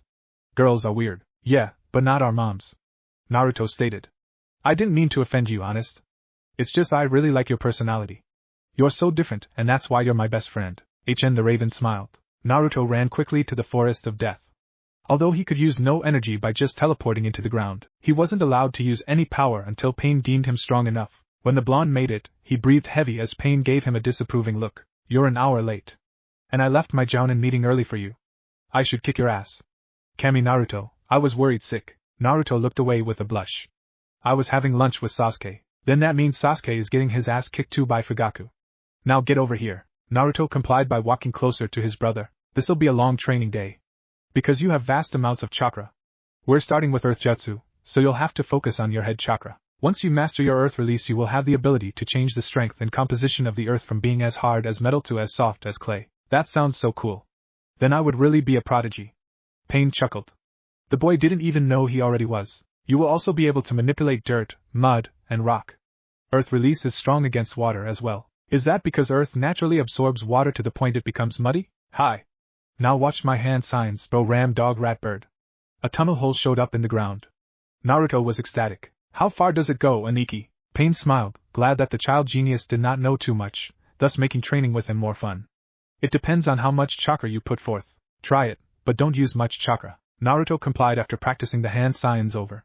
Only a small hole formed, not even big enough for a foot to fall through. Pain sighed, realizing that Naruto was thinking in terms of another shinobi's chakra. I am not giving up yet, the boy mumbled. He did it again, adding more chakra. The hole was slightly bigger but not as big as his older brother's. This time Pain snorted, practically counting down for the frustration. Naruto growled. Ah! He screamed and did the hand signs angrily. The ground rumbled and a large hole formed, making Pain trip by moving backward too fast. Naruto, he scolded. You can't get frustrated every time you don't do something well the first time. How will you react when an enemy is taunting you? Will you get angry and make the wrong move, thus not only jeopardizing the mission, but the lives of your comrades? Naruto put his head down. But I thought the mission mattered more than our lives. He was confused. Pain crouched to Naruto's short height and sat a hand on his small shoulder. Look, Naruto. Those who break the rules are scum. The boy nodded, consuming the information. But those who abandon their friends are worse than scum. The boy's eyes widened. The older boy had learned that from Kakashi when he was younger. But what if we fail the mission? You try your best to finish the mission, but you must stay by your comrades no matter what. Do you know what the will of fire is? A shake of the head no, and the jounin continued. It is the will to protect others. It is sacrificing your life to keep others safe. You must never forget this, Naruto.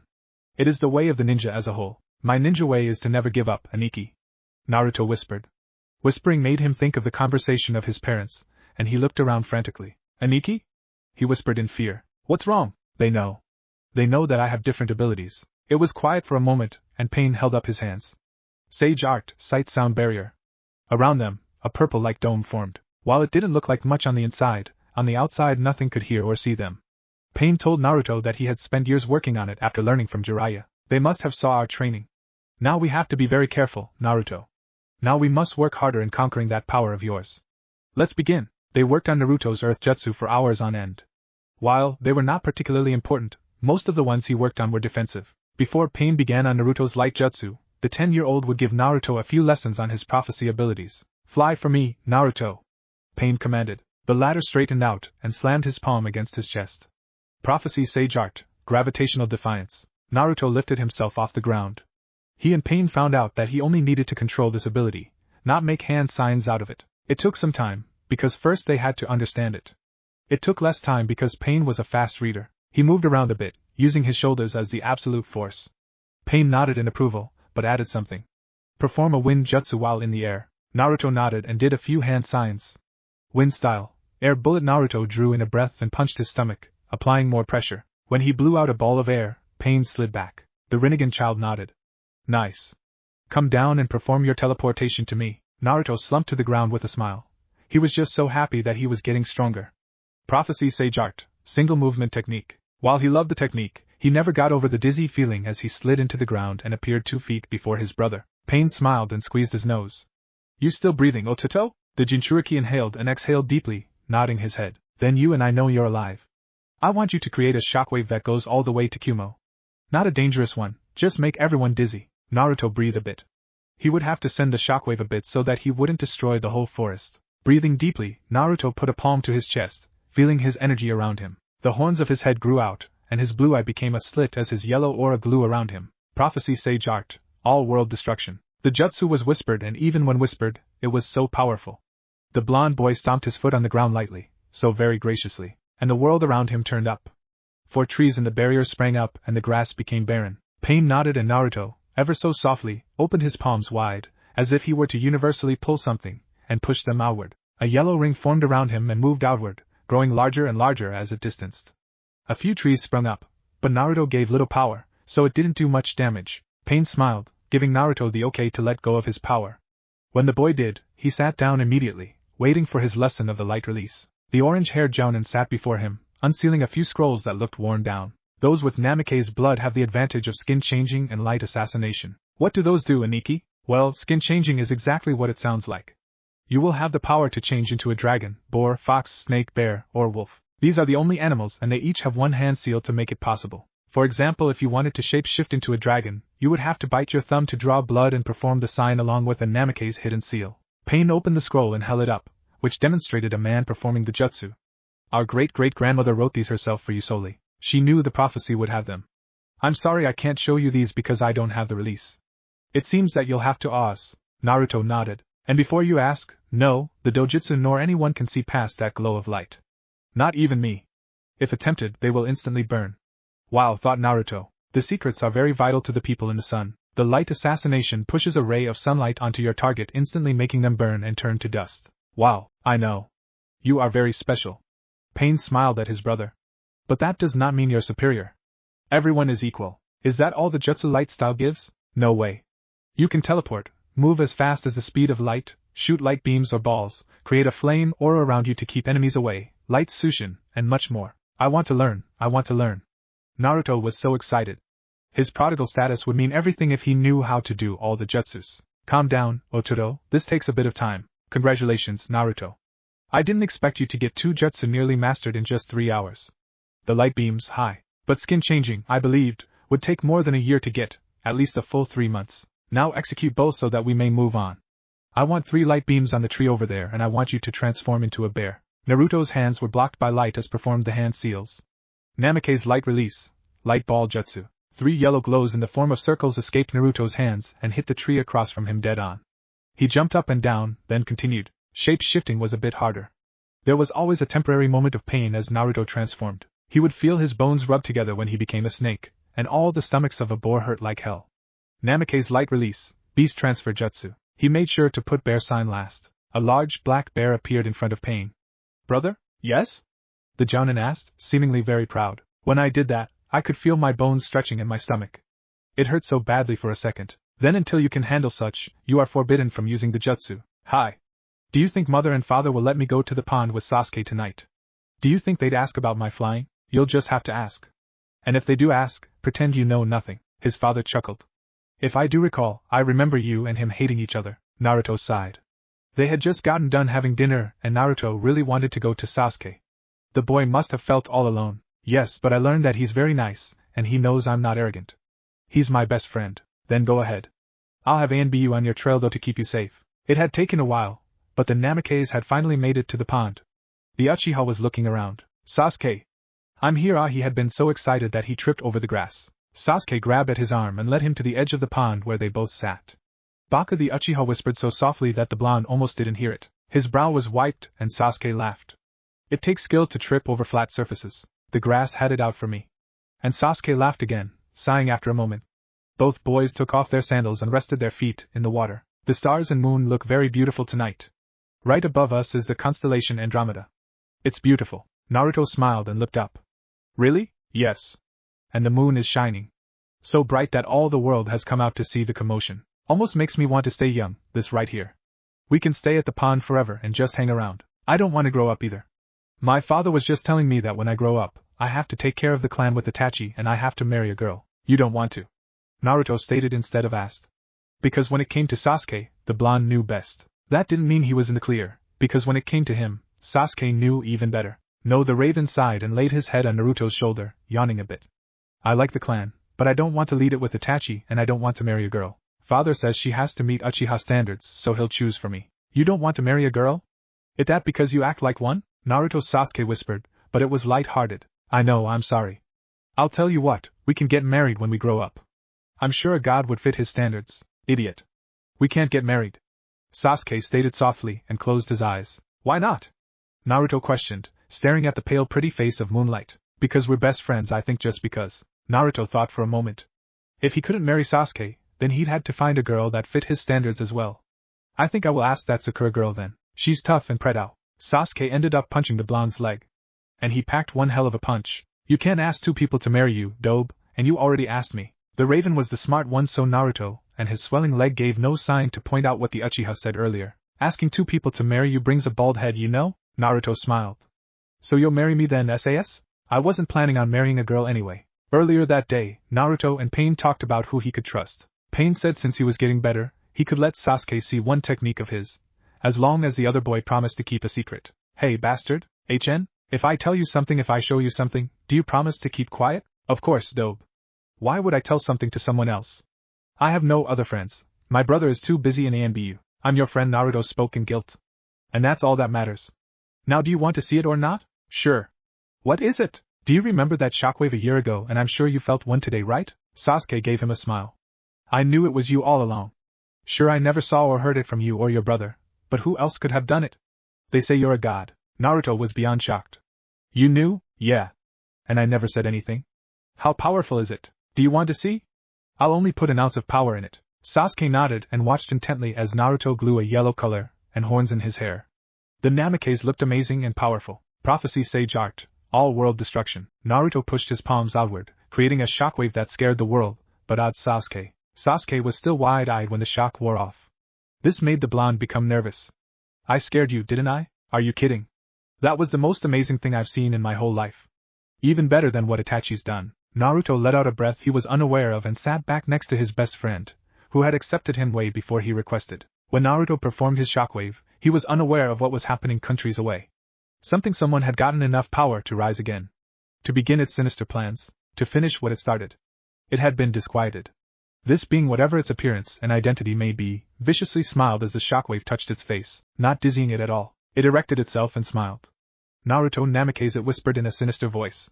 It knew the child, for it was related, and with its body deformed, its words wretched, and mind unstable, the being pulled out a staff, its only weapon. Thank you, Namikaze Naruto. It broke from beneath the earth. It had no true mouth to inhale the fresh air, but it never liked the fresh air. Because of you I have returned. It watched the child's yellow shockwave glow around him. Its staff was lifted and pushed back onto earth, absorbing the power around it. A true body formed because of this power. And the being let out a gruesome smile, blood still staining its teeth from years ago. Because of you this world will end. Naruto lay on his bed with a 2 years young Gaara. He had to be at the academy in an hour, and he was already dressed, thus deciding to spend a bit of time with his younger brother. Gaara touching his mouth, prompting for him to speak. The blonde chuckled. You know I need to leave soon, so I won't be here, Gar. Gaara squeezed Naruto's finger, and the latter could feel his warmth. I have to tell you something. The child stopped and began watching with innocent eyes. Did you know that you could be anything you want in this world? I bet you don't, but I want you to know that you can be anything. But you must never be arrogant. Ever. There is a book which was written by our grandmother, Hikari. Her greatest enemy was the one she loved. He was sent from the sun as well so that the first generation of Namikaze will be pure. He was sent to the world to be a hero, and he left the world as a monster. He created as scare Gaara. He made me too. And that is why this village fears me. They think I am him. Do you want to know the oldest lie in human history? Someone opened the door without knocking and Naruto felt Sasuke's signature chakra. It was a gentle flame like his place in the Uchiha clan. Don't teach him that, dope. He's too young. Naruto laid his younger brother on the bed. He's a Namikaze, Sasuke, he needs to know. Pain taught me about it. And you're going to get enough of calling me dope. He smirked maliciously and walked closer to his best friend's voice. The Uchiha put a hand on his hip. You know you can't intimidate me, no matter how psychotic you are. The Jinchuriki growled and tackled the raven, making the latter let out a girly yelp. They rolled around for a moment, unaware of Gaara watching with curious eyes. Eventually, Sasuke straddled Naruto to the floor and held a kunai to his throat. He smirked at Naruto's panting, satisfied at the surprised mismatched orbs. I pinned you, he whispered. Naruto growled happily and rolled over, the fight starting again. The same actions happened. Sasuke smirked. He loved this feeling. Being with Naruto made him a kid again. It made him full of life. He didn't need to act serious. He could act goofy like his personality commanded. With the blonde, he wasn't tough. He was vulnerable yet strong. He wasn't mean. He was a sweetheart. He wasn't the prodigy of Uchiha. He was just SAS, and he loved that. Pinned you again. The raven whispered. Naruto turned his head to the side and smiled sheepishly. I have to get Gaara or he'll fall. Naruto panted out. The 6-year-old Uchiha stood on his hind legs and helped his friend up. The blonde lifted his younger brother off the bed, who immediately began to touch and nuzzle his face. This made Sasuke smile. While he and Itachi shared a strong bond, absolutely nothing could compare to the bond of the Namikaze brothers. They protected one another. They had the minds of each other. They were one and they stood back to back, Pain, Nagato, Deidara, Naruto, and Gaara. Even then, in that circle, nothing compared to how close Pain and Naruto were. The young Namikaze looked up at his brother, a smile on his face that symbolized how aware he was of making Naruto laugh. The blonde prodigy leaned forward and kissed Gaara's head. Eskimo kiss. He wiggled his nose against his brother's. The child titled his head to the side to display his confusion. His birth tattoo was kissed, and his little head was allowed to rest on his brother's chest. Naruto closed his eyes, content with the situation and unaware of his best friend still watching. It's love, Gaara, he whispered. Turning to his rival, the blonde smirked. Let's get to school, eh? It wasn't a good day for Naruto. He tried his best because his mother had told him to make some friends, but she didn't understand. He was the great-great-grandson of Hikari Namikaze, and Hikari Namikaze was a savior of the world. She had taken her own life just to skew away the danger, but Naruto was also the great-grandson of Hikari's lover.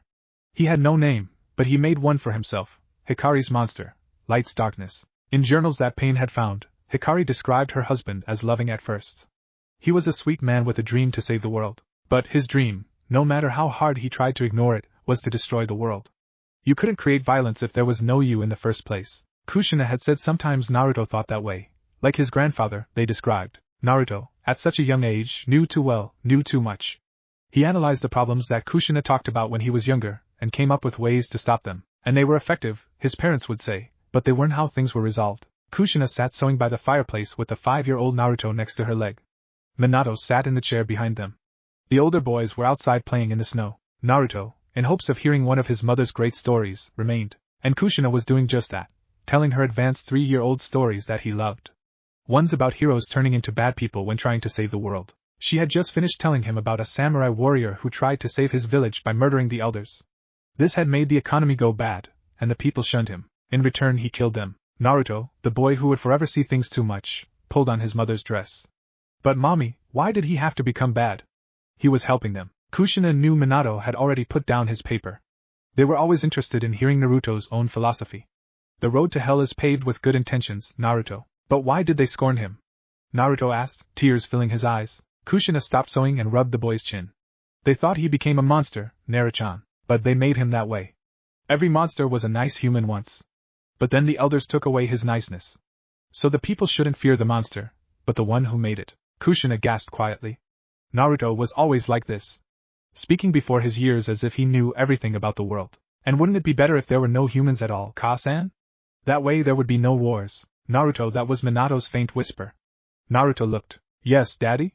He asked all too innocently. The Hokage didn't know what to say. Scold Naruto for saying things like that or praising him for his philosophical mind. Kushina shook her head at him, warning him that if he said anything to make Naruto feel bad, she'd kill him. You listened too well. Minato settled with that, and smiled to reassure him that it was a good thing. Is it bad to feel bad for the samurai that turned into a monster? Kushina smiled and rubbed her youngest chin. As long as you see the good in him, no? It's not bad at all. Okay, and the boy went back to watching the fireplace, unaware of the proud yet worrying glances of his parents. When you act like him, you don't act like a monster. Because the way he did things, he thought it was the right way. Neither cruel or bad, just right, the blonde whispered. It was something he once heard from a villager. He tried so hard to be everyone's friends, but no one liked him. They hated him. The very pretty Sakura told him that her parents were scared of him, and then she went on telling this whole story about how Naruto could destroy the whole world. No one talked to him after that. Hinata blushed at him, Kiba, Shino, Chuji, and Shikamaru smiled at him, but they didn't speak. No one but Sasuke at least. Sasuke didn't like any of them.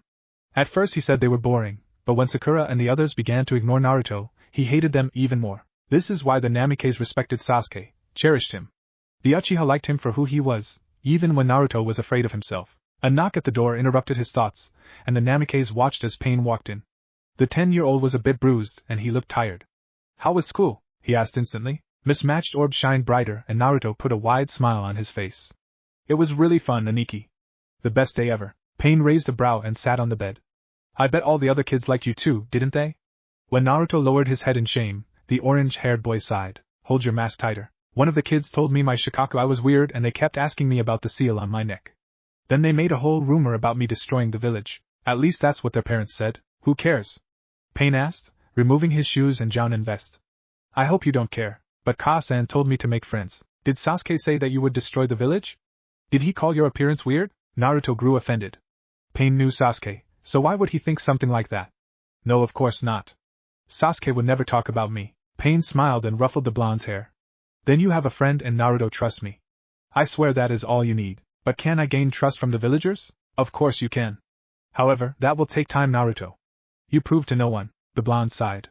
I know, but if I'm supposed to be a hero like the prophecy says, why do the villagers treat me like an outsider? Like a monster? The world doesn't need a hero, Naruto. This world cannot be saved. Pain spoke in a whisper. Now look. I found something for you and only you. It's a gift for completing your first day at school. Pain pulled out a scroll and performed hand signs. Uzumaki sealing art. Out of the scroll came a rolled sheet of paper, and when Pain unrolled it, its length was tremendous. Naruto jumped in his brother's lap. What's this, big brother? It's a summoning contract, the younger boy gasped. Like you and frogs. A chuckle. Toads, but yes. However, this is a different animal. Made especially for you, Naruto.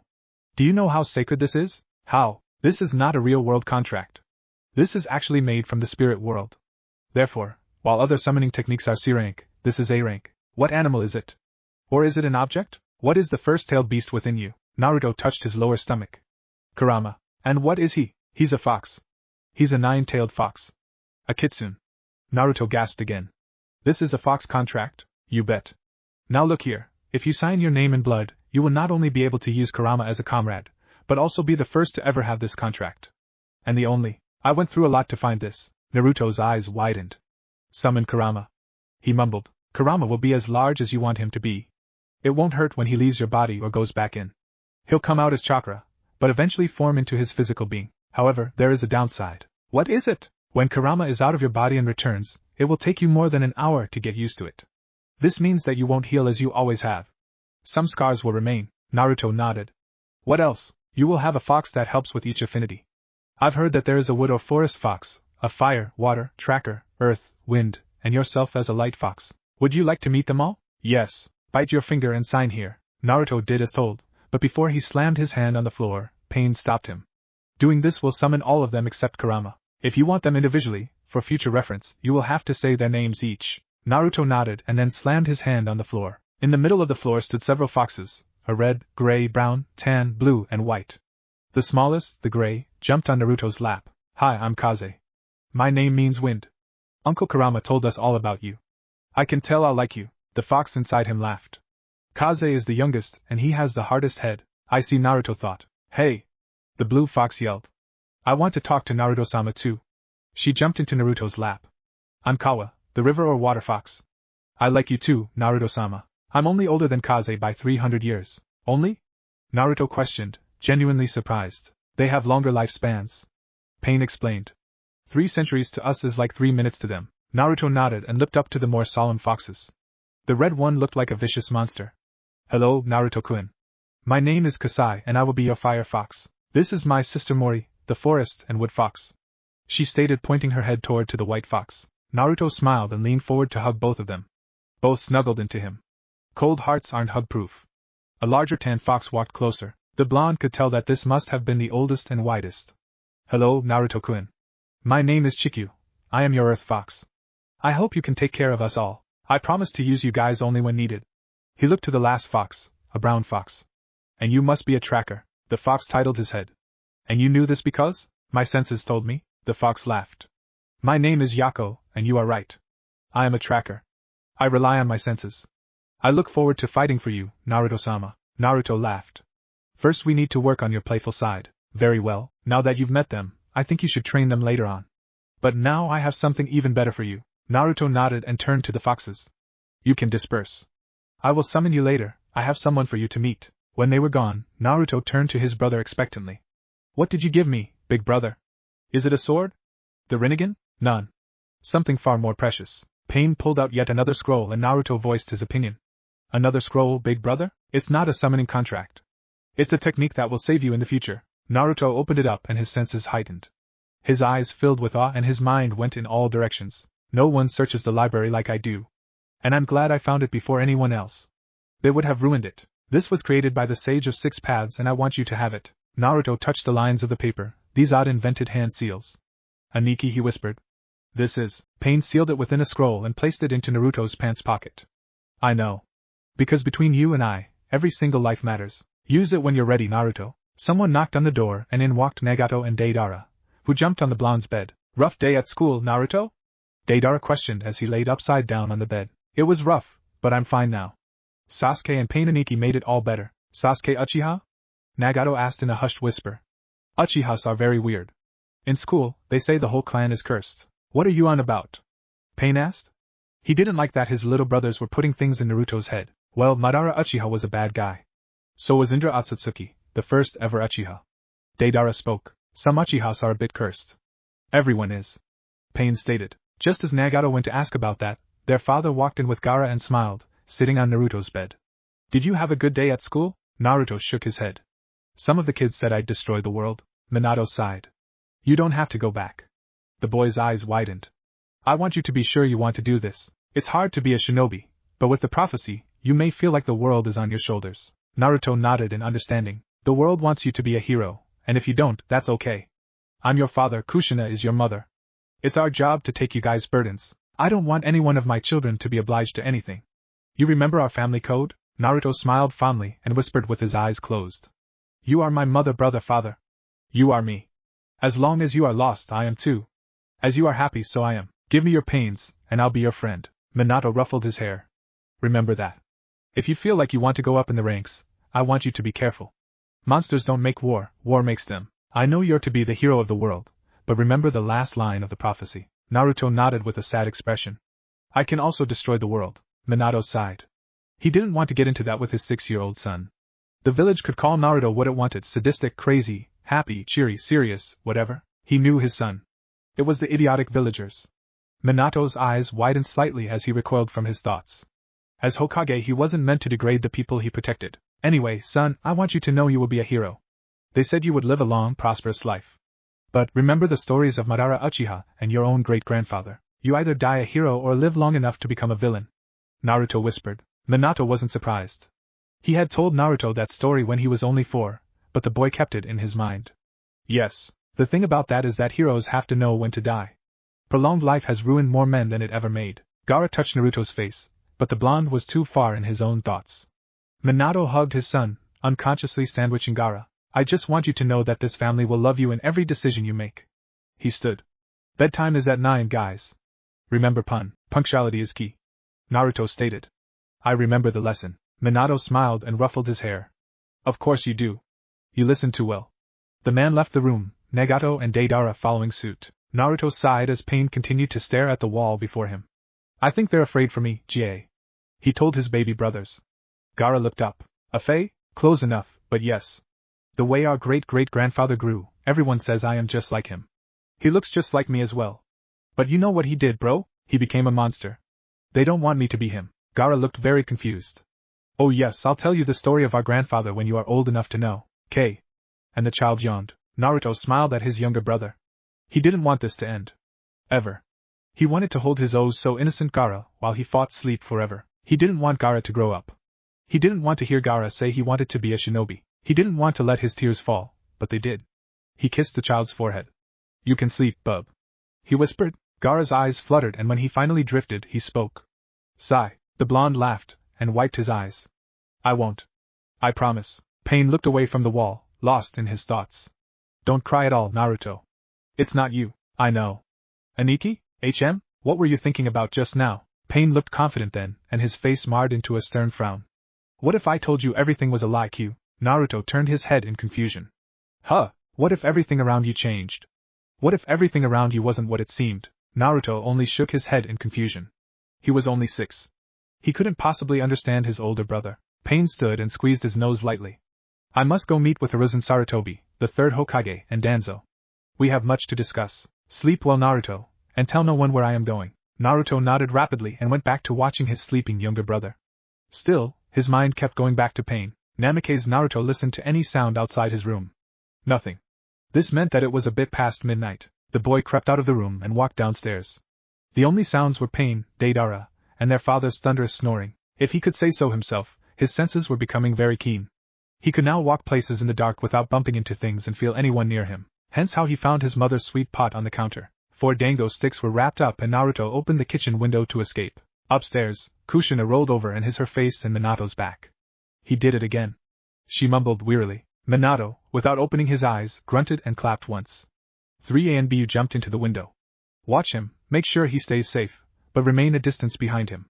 Thanks guys. And they were gone, following the Jinchuriki of the Namikaze, who was already at half point to his destination. Naruto knew exactly where Sasuke's window would be.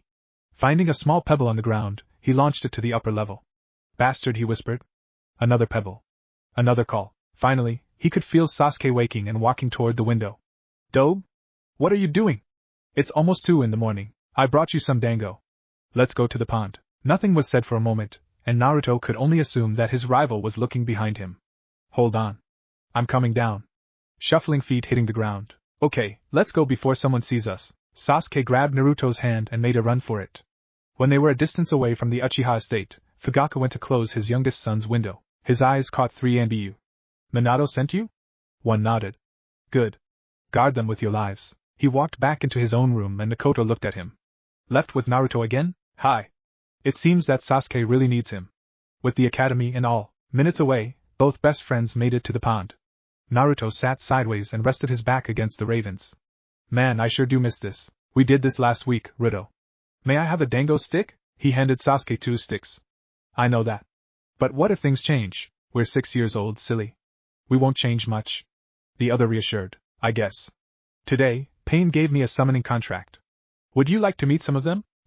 Naruto executed a few hand signs and slammed his palm to the ground. He could feel each fox's chakra before him. These are my foxes, Tachi. The red is Kasai, the fire. Her sister is Mori, my white wood and forest fox. The tracker's name is Yako, and he's the brown. The tan one is the oldest, and he's my earth fox. His name is Chikyu. And finally the last 2. They're the youngest. Kawa is my water and river fox, she's the evident blue. Kaze is my gray wind fox. Wow, he heard Sasuke whisper. They're so pretty. The foxes spoke to the Uchiha for a moment, getting to know him until Naruto spoke. I can transform to a fox using my light ability, and I can also summon Kyuubi, making him as large as I want. I would like to meet the 9 tails. Blue orbs definitely widened. You want to meet the 9 tails? The most vicious-tailed beast of them all? Hi. What's wrong with that? He has told me stories. When within my great-grandmother, there were many people who tried to extract him from her. They were Uchihas, Sasuke stated, looking at Naruto's sad face. He didn't have to ask. He knew how his clan was. He hates Uchihas. I attempt to persuade him all the time that you're different, but I guess you have to meet him yourself. Naruto repeated the hand seals again. Kyuubi, Chizai. He whispered and slammed his palm to the ground. Instead of the fox just appearing, Naruto's signature red chakra began to bubble from his stomach until it formed on the ground into the greatest of all kitsens. Kit, you summoned me? Naruto smiled and pulled the fox into a hug. This is our first meeting, Kurama. I summoned you to meet Sasuke, the Uchiha you blabber about all the time. Kyuubi stated and looked towards Sasuke. The raven smiled sweetly. Hello? Kurama growled and snuggled closer to Naruto. I'm not fond of Uchihas. But Naruto says you're different. I'll give you a chance. Thank you, Kurama. And Sasuke could swear that there was a flicker of surprise behind the slit eyes. So, Naruto, what do you think about the academy children? Naruto smiled and began to stroke his fox's fur. I like Hinata and Shikamaru. Chuji and Kiba seem okay. Shino too. I don't think others like me much. Sasuke's face showed sadness and Naruto raised a brow. What's wrong? They didn't say anything to you, did they? I'll fucking. No, Baka. Sasuke stated softly. It's just, we're meeting new people and I realize you and I are different. You're more social and I'm not very easy to communicate with. Shikamaru, Kiba, Hinata they might. He trailed off and saw that Kurama had just been staring at him. They might what? Naruto questioned. I don't know. You might find better friends in them than you do me and we might distance ourselves from one another. They might take you from me. And I don't have other friends. Sasuke didn't like this. This was supposed to be a fun night, but here he was, letting tears fall over something so childish. He didn't want to lose Naruto, his only friend. If Naruto left him, he would die. It would break his fucking heart, and he'd be all alone. Naruto scooted closer to his friend and Kurama crawled into the Uchiha's lap. His obsidian eyes widened and the fox looked away. Don't look at me. It's annoying. The blonde put an arm around the pale shoulder. SAS, have I ever told you how weird you were? A lot, he whispered. Well, now you're just stupid. Me really abandoning you? I thought you were a genius. Guess what? You're stupid. You're weird. You fail. You're imperfect. But to me, you're Sasuke. And that makes you perfect. And don't worry about the ways I just degraded you. Most of the time, I'm like that too. That's why we're best friends. We fight, laugh at the dumbest things, and sometimes we cry like fucking babies. But let me tell you something. Kurama snuggled up more in Sasuke's lap as the raven began to stroke his fur. Namikaze Naruto and Uchiha Sasuke were, and will always be best friends. Because they hold the world together. No one else can make Naruto love himself like Sasuke can. And no one else can bring out the best in SAS like Naruto. And absolutely no one can take away one or the other. Why? The raven asked in a whisper. Because Namikaze Naruto and Uchiha Sasuke are inevitable. And Naruto wants Sasuke to stay in his life forever because the raven is the best thing that's ever happened to him. Sasuke smiled and laid his head on Naruto's shoulder. When he spoke, he made sure only Naruto and Kurama could hear. When Sasuke Uchiha met Naruto Namikaze, he honestly didn't know the blonde was going to be this important to him. Kurama hummed at that. And Sasuke thought for a cold beast, the fox really had a warm heart. Naruto ran as fast as he could down the street. He wasn't supposed to be out at this time, but he had no barriers. His father was posted in Sunagakure for a week to work out trade relations and his mother was busy with Gaara. They never noticed him slip through the cracks. Going to train with Sasuke. Going to climb and paint the Hokage's monument. Not once had anything gone wrong, not like this anyway. Come back here, demon! Someone screamed behind him. The boy never turned around to know who was following. Although he had been training hard, Naruto was not allowed to use his power for anything. Pain's orders. So when a few people spotted the seal upon his neck and his Ichibi eye, he ran for his life. They were going to kill him, the little fuckers fast. Another yelled. Naruto didn't understand. Where was everyone? He wanted Pain to come and rescue him from this dark place. But he was ashamed. If Pain saw him crying, he would feel even more ashamed. To be a god like the others wanted, he was not allowed to cry. The 6-year-old felt that if Pain saw, he would know what Naruto felt, and the knowing would flood the landscape. There would be nowhere to hide. Just as Naruto turned down an alleyway, the blonde boy tripped on his stomach, his clothes becoming muddy. He couldn't run anymore. The villagers were too close. With as much strength he could muster, the blonde turned and shook his head rapidly. Please don't hurt me, he whispered. I'm the Hokage's S. You're a demon, you little shit. A large man cut him off by kicking his stomach. After the 7th kick and a few punches and sharp jabs, one to his eye, he stopped feeling. Shikaku did that for him. The raccoon dog cut off his feeling, knowing that no one was coming. They said mean things. They called him a monster, but he didn't understand. Wait. Naruto heard one man say, causing the beating to stop. Maybe we shouldn't. He is the Hokage's son. Just because this is a far end of Konoha doesn't mean we can't be caught. They were debating and Naruto shivered on the cold hard ground. One last thing. What else can we do besides beat the bastard? Naruto shivered as a large hand touched his leg. He doesn't have fight in him. We could have a little fun. With a demon? Came an incredulous response. He claims to be delicate. He should prove it. Kit. Juubi voiced within him. Let me take over. But Naruto did nothing. He didn't know how to do such a thing. In his mind, he was still clinging to his Pain's leg, a tree trunk of which Naruto was an offshoot, a young branch attached through Pain by flesh and blood. Where Pain was rooted, so was Naruto. Where Pain walked. He was Pain's thoughts. But here in the arms of these men, Naruto was going to be a parasite on Pain's body, no longer of his mind. If he ever told Pain about this, the alarm would send a tremor through their bodies and he would be torn from Pain. But the secret has already been found out. Naruto, in trying to be just as brave, was seeking out danger, and danger's hands were frightening as they sat him on their laps each, putting their moist lips on him, rubbing his head with their large hands as if he were an animal. Was this where the fear began? Here, where these men were removing his clothes with sly smiles? While they removed their own? While they touched Naruto in inappropriate places and placed their own inappropriate places near his face, hands, and bottom. For a monster, you sure are handsome. They whistled, laying on top of him. Don't tell anyone. They would whisper. In an attempt to stop everything, Naruto put his hands out, letting light glow around and tear them apart. The closer ones screamed. Others grew horrified. Some died. Some shielded their eyes and drew weapons, a signal that they had just found out what he really was. In his childhood dreams, the mountain yawned apart. Pain was on one side of the rift. He was on the other. They couldn't reach each other. His every being was being destroyed. Pain jumped from roof to roof after leaving the Hokage building. His father was currently on a trip to Suna where they would discuss trading, so Pain gave his report to an assistant. Just as he hit another roof, the 10-year-old Jounin stopped with a smirk. Come out, coward! He hissed. Out of the shadows came Itachi Uchiha, his Sharingan on full display. Although Pain could see there was a slight tint to the older boy's cheeks. I am not a coward. I was watching. The ANBU child stated simply. The night sky. He added, this was Pain's secret, to everyone. His parents, comrades, friends, even to Itachi. This 11-year-old ANBU before him was his little secret. A sort of haven within his thoughts when he felt boy urges. One of the reasons the boy would always tell his brothers that the Uchiha clan was not cursed. The reason why he was so happy that his little brother found a friend in Sasuke. His secret infatuation with Itachi Uchiha. If anyone could change the outlook on the Uchiha clan, it was Itachi. Pain frowned deeply, holding a serious face toward the un-Uchiha like Anbu. You were spying on me, Itachi shrugged with a smile. Thought you needed someone to talk to. Pain's orange brows rose in confusion and the metal bars through his nose wiggled. Me? Needing someone to talk to? Thinking of his favorite younger brother, Pain smiled softly toward the ground. I already have someone for that. Are you talking about your younger brother? Naruto? Itachi wondered, settling down on the rooftop. Pain grew serious again. His little brother, whom they all disliked. Surely Itachi would not say anything. Itachi smiled with his eyes closed. Sasuke talks about him like he put stars in the sky. He must be a real charmer. Pain nodded. He is. You have to meet him. He has this certain aura around him, you'll only notice it when you get to know him. He draws you in, and he has the most wonderful mind.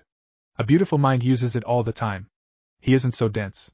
And he cares, he's so caring no matter what. Pain laughed in delight, not even paying attention to the world anymore. Every day, he gets up and tries to make me food before he goes to school and I go on a mission. The rice is slightly burned and the salmon is a bit raw, and sometimes he brings me sweets with little love notes. Pain rubbed his eyes. Every morning. This is for you, big brother. It hurts my stomach on missions sometimes, but it's worth it, you know? Itachi smiled softly. I can tell he means a lot to you, so much. Pain grew quiet. I'd never abandon him. For anything. Not for this village, not for anyone. He's my only light in this world. Darn, and I thought my Ototo and I had it all. So you were watching me, yeah? Itachi blushed a bit. I wasn't. I saw that you came back from your mission, Aya. Before Itachi could get out his sentence, a white light flashed around the village of Konoha. Itachi shuddered in slight agony and pain covered his eyes. There was screaming. Pain shook his head and he and Itachi watched the light dim down. Itachi looked to him, but the orange-haired Jounin continued to stare in horror at the place where light had come from. Naruto. He whispered in horror, and he took off, Itachi close behind. What the fuck was that? A villager removed himself from the ground and stared in disbelief at the tragedy around him. His fellow neighbors, 5 of them, lay on the ground torn apart. There were only 2 left, and the only one who could have done it lay upon the ground half naked, his body shuddering in fear, but not of them. In fear of himself. The demon did it. One hissed. We have to kill him. Shaking his head, one moved back. I don't know. He just killed like 5 of us. We have to leave him alone now. We'll tell the council about it. No. This demon brat isn't going to get away with this. The man walked forward, his knife raised.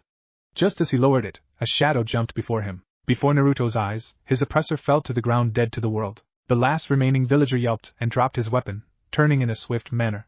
He wouldn't have to die, for he had not tried to kill the demon. Universal pull. Pain killed the man without interrogation. He and Itachi stared at one another in horror for the longest of moments. Itachi Uchiha, a child under the Hokage, and an Anbu of Konoha, knew. Aniki came a whimpering voice. Pain broke contact and crouched to his little brother, holding him in his arms. Instantly, Naruto began to cry and whine in torment. Big brother, my legs, they hurt. Pain looked toward Naruto's legs and frowned at how much blood was upon them. They had continuously slashed and stabbed Naruto's legs. In fact, bruises were forming over Naruto's body, and Pain knew why the fox couldn't heal them now. They stabbed his Ichibi, and that would heal over some days in the hospital. Naruto's tailed beasts had shut themselves in from fear. It's okay. Sure. We're fine. Naruto began to struggle in his arms, the events of the recent past replaying over and over. He wasn't here right now. Please, no, please let me go. Sure, Otoro, it's me. The older boy tried desperately, in pain, with tears in his eyes, looked toward Itachi. The raven stood and stared at Naruto in sympathy before pulling out a large scroll, a concealing scroll where things would never be found again. The bodies were going to be placed in there, and they were going to tell the hospital that those who attacked Naruto ran off. When Itachi was done, he crawled over to Naruto. Put him to sleep. It will reduce pain and stop his visions. He whispered. Pain nodded and Naruto kicked his legs more. He squeezed the boy's nose to make sure he was still breathing and whacked a pressure point upon his tan neck. I'll protect you. Itachi nodded and wiped his own tears, moving hair from Naruto's face. I understand. He whispered. I understand why you killed the last one. I wouldn't want them to know if Sasuke had such mesmerizing power either. Pain smiled a little. Come on. We have to get him to the hospital. Minato expected a lot during his return to Konoha. He expected his wife to attack someone. He expected his sons to get into a large argument of who would play with him first. He expected Gaara to say his first words. He didn't expect to be led to a hospital room where his youngest blonde lay. Naruto's eyes were bandaged, both legs were wrapped and strawn up, and the Uchiha police guarding the boy's room had informed him that his son had been touched inappropriately. How could this have happened? He asked as his wife came from the room in tears. Naruto snuck out to a further end of Konoha where the Uchiha force does not roam. Shursui stated. He put his head down in pure sadness. His Ichibi had been stabbed, as well as parts of his legs. Doctors found that they had hurt in places children should not be. Fortunately, he will live and we are doing our best to find the perpetrators. We are sorry, Hokage-sama. Minato walked down the large hospital room where Naruto lay, his eyes covered. He expected the boy to be sad and jumpy, but Naruto was smiling and laughing softly every so often. Minato stared at Pain, who held Naruto's hands and smiled softly. His Rinnegan eyes were bright, and Naruto held his bruised stomach in laughter at whatever the older boy was saying. And then he told me to get a job. I didn't understand.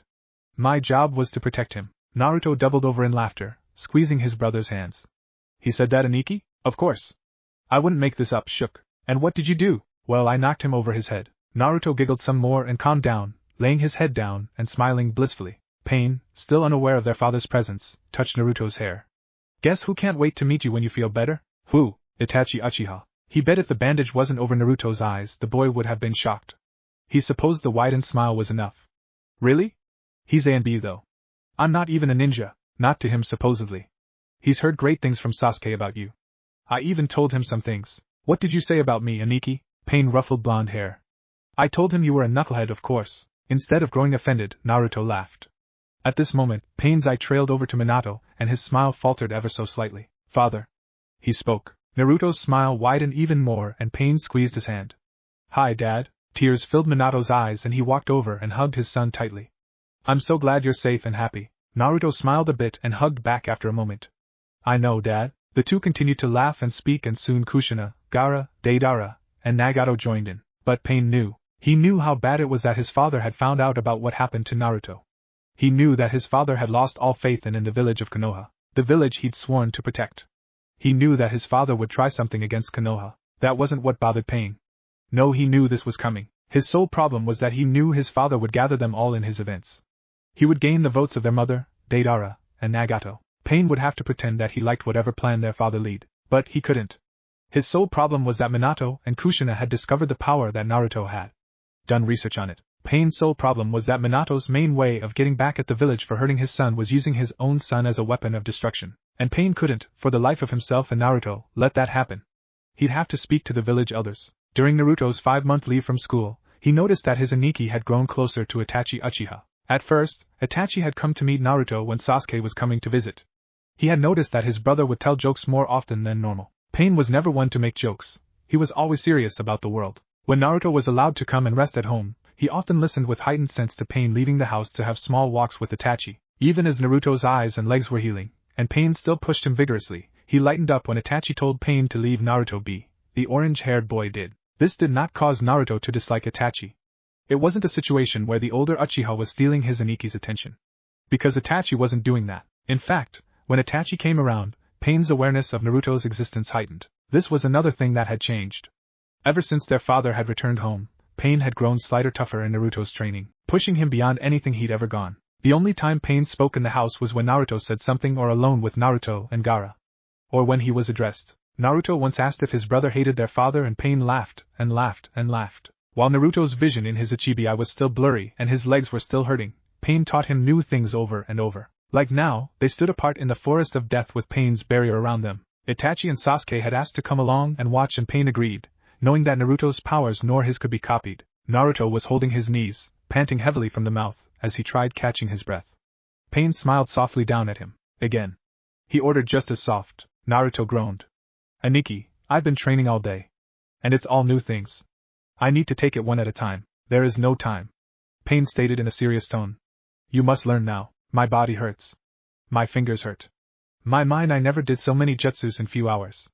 Naruto nearly dropped to the floor and Pain sighed. What have I told you when you're ready to give up? Life's greatest lessons are learned through pain, big brother. Pain nodded. But my legs are still wounded and I can't see. Naruto was tired. His brother had trained him non-stop.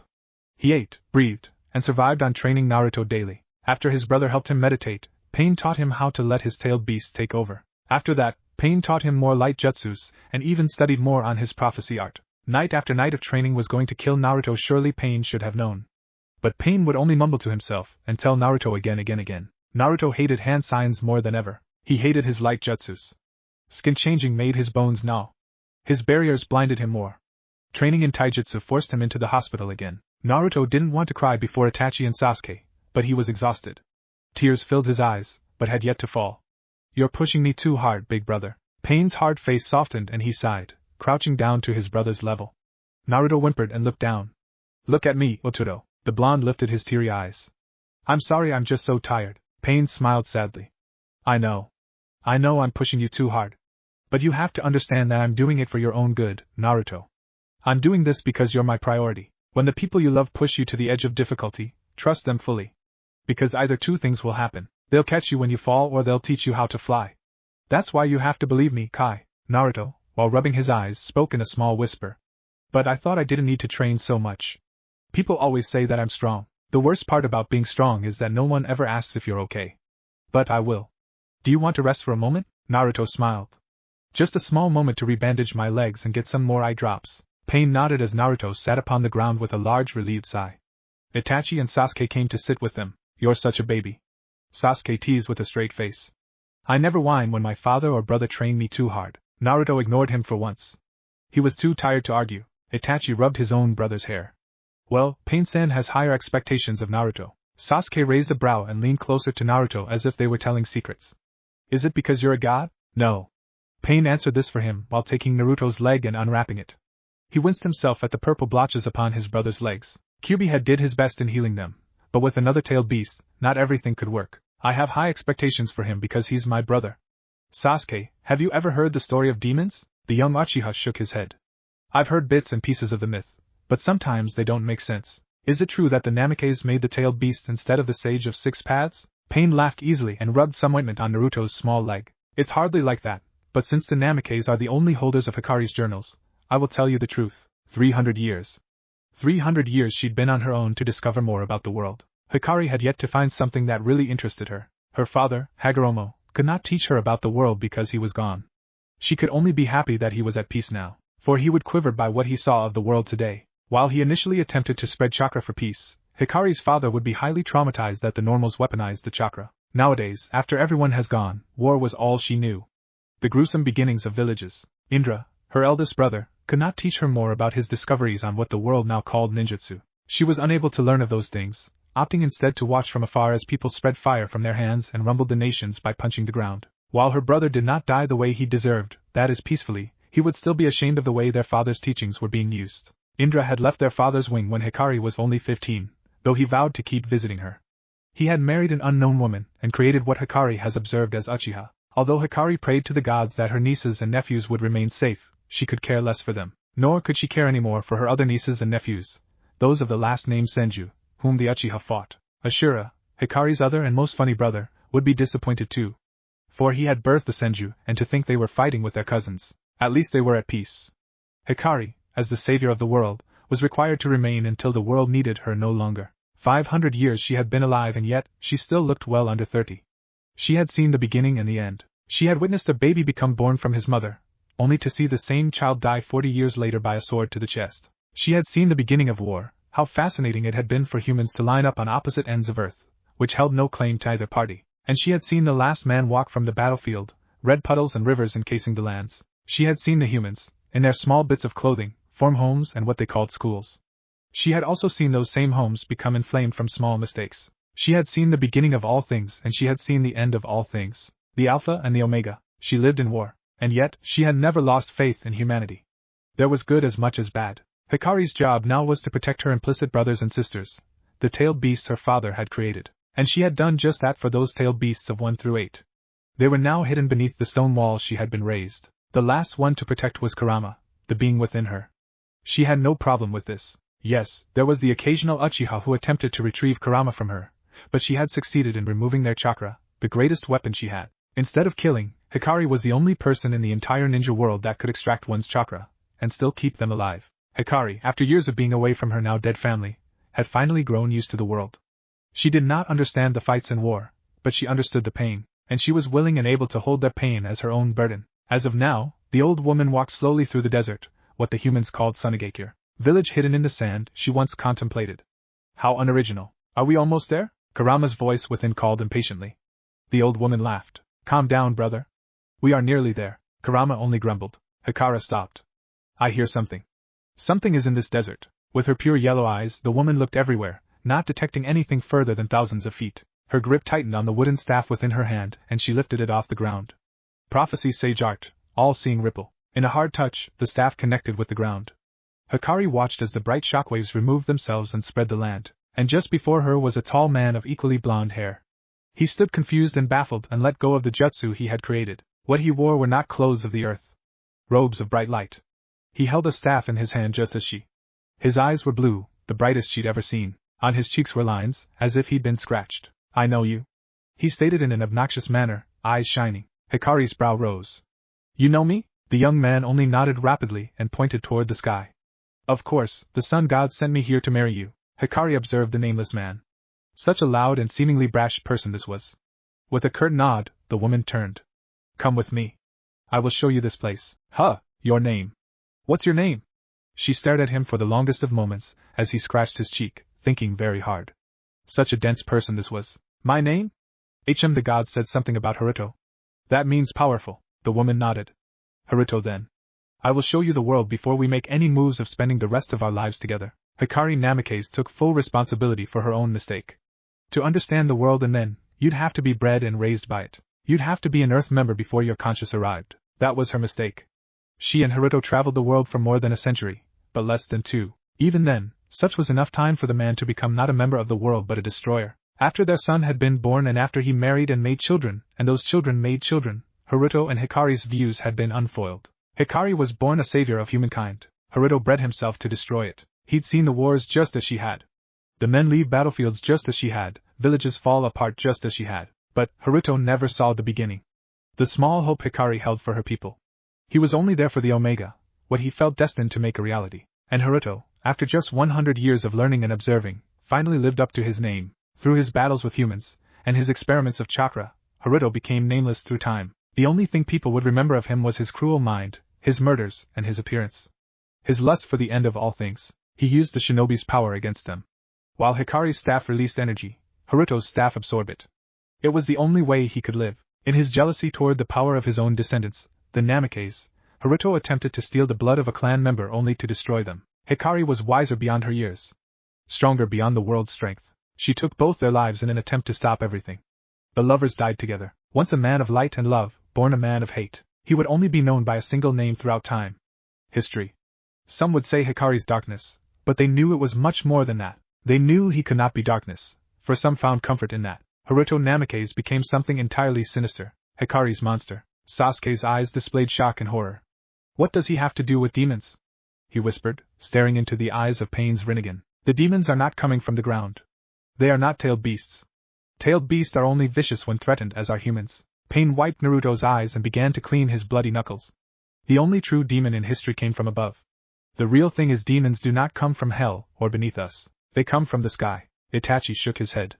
What does this have to do with you training Naruto so hard? As I've said, my great-great-grandfather has the same look and personality as Naruto. He was powerful as well. Those who know the story believe that Hikari's monster had been reborn on October 10th, many years after his previous death. They think Naruto is a danger. That doesn't make any sense. Sasuke nearly screamed in anger. Itachi shushed him. This time in a quieter voice. Why are people so dumb? Naruto shrugged as well as Pain. They're people. I train Naruto so that he will lose to no one. He will never be hurt again. That's why I have high expectations. Itachi nodded as Naruto stood with his brother's help. Pain reached out his hand and lightly squeezed Naruto's nose. You still breathing, little bro? Instead of becoming embarrassed, Naruto breathed in deeply and exhaled with a large smile. He nodded vigorously. Good. Then you and I know you're alive. Let's get back to training, eh? Give me every sage art technique you've learned. Naruto breathed deeply. Some things I cannot reveal. Then give me your thoughts. Naruto closed his eyes. Prophecy, sage art, cogitation, monstrosity. This was something Pain would always fear. Naruto was a child, so having a power that could make his thoughts a reality was highly dangerous. They went through weeks of meditation to learn how to instantly clear the mind. The world grew silent as a root formed from the ground and sprouted into a small flower. I created a plant with my mind, Aniki. Pain nodded with a smile, squeezing his brother's nose, causing the blonde to squirm away in delight. Good job. Standing away, Pain executed his own hand signs. Kagabunshin. The clone looked from Pain to Naruto. What's my job? Try to hit Otura with a flame, but Naruto, I want you to take it from him. Both nodded as just as fire formed in Pain's clone's hands, Naruto pushed his hands before him. Prophecy, sage art, Kaif's genesis. The absorption of power was enough for the clone to drop toward the ground with a sick look. I hate doing this one. He moaned out, and then he dispersed. That's enough, Naruto. Come here. I have something for you. Naruto nodded and came to sit next to his older brother only for Pain to grab him and place the blonde in his lap. The Jinchuriki blushed heatedly.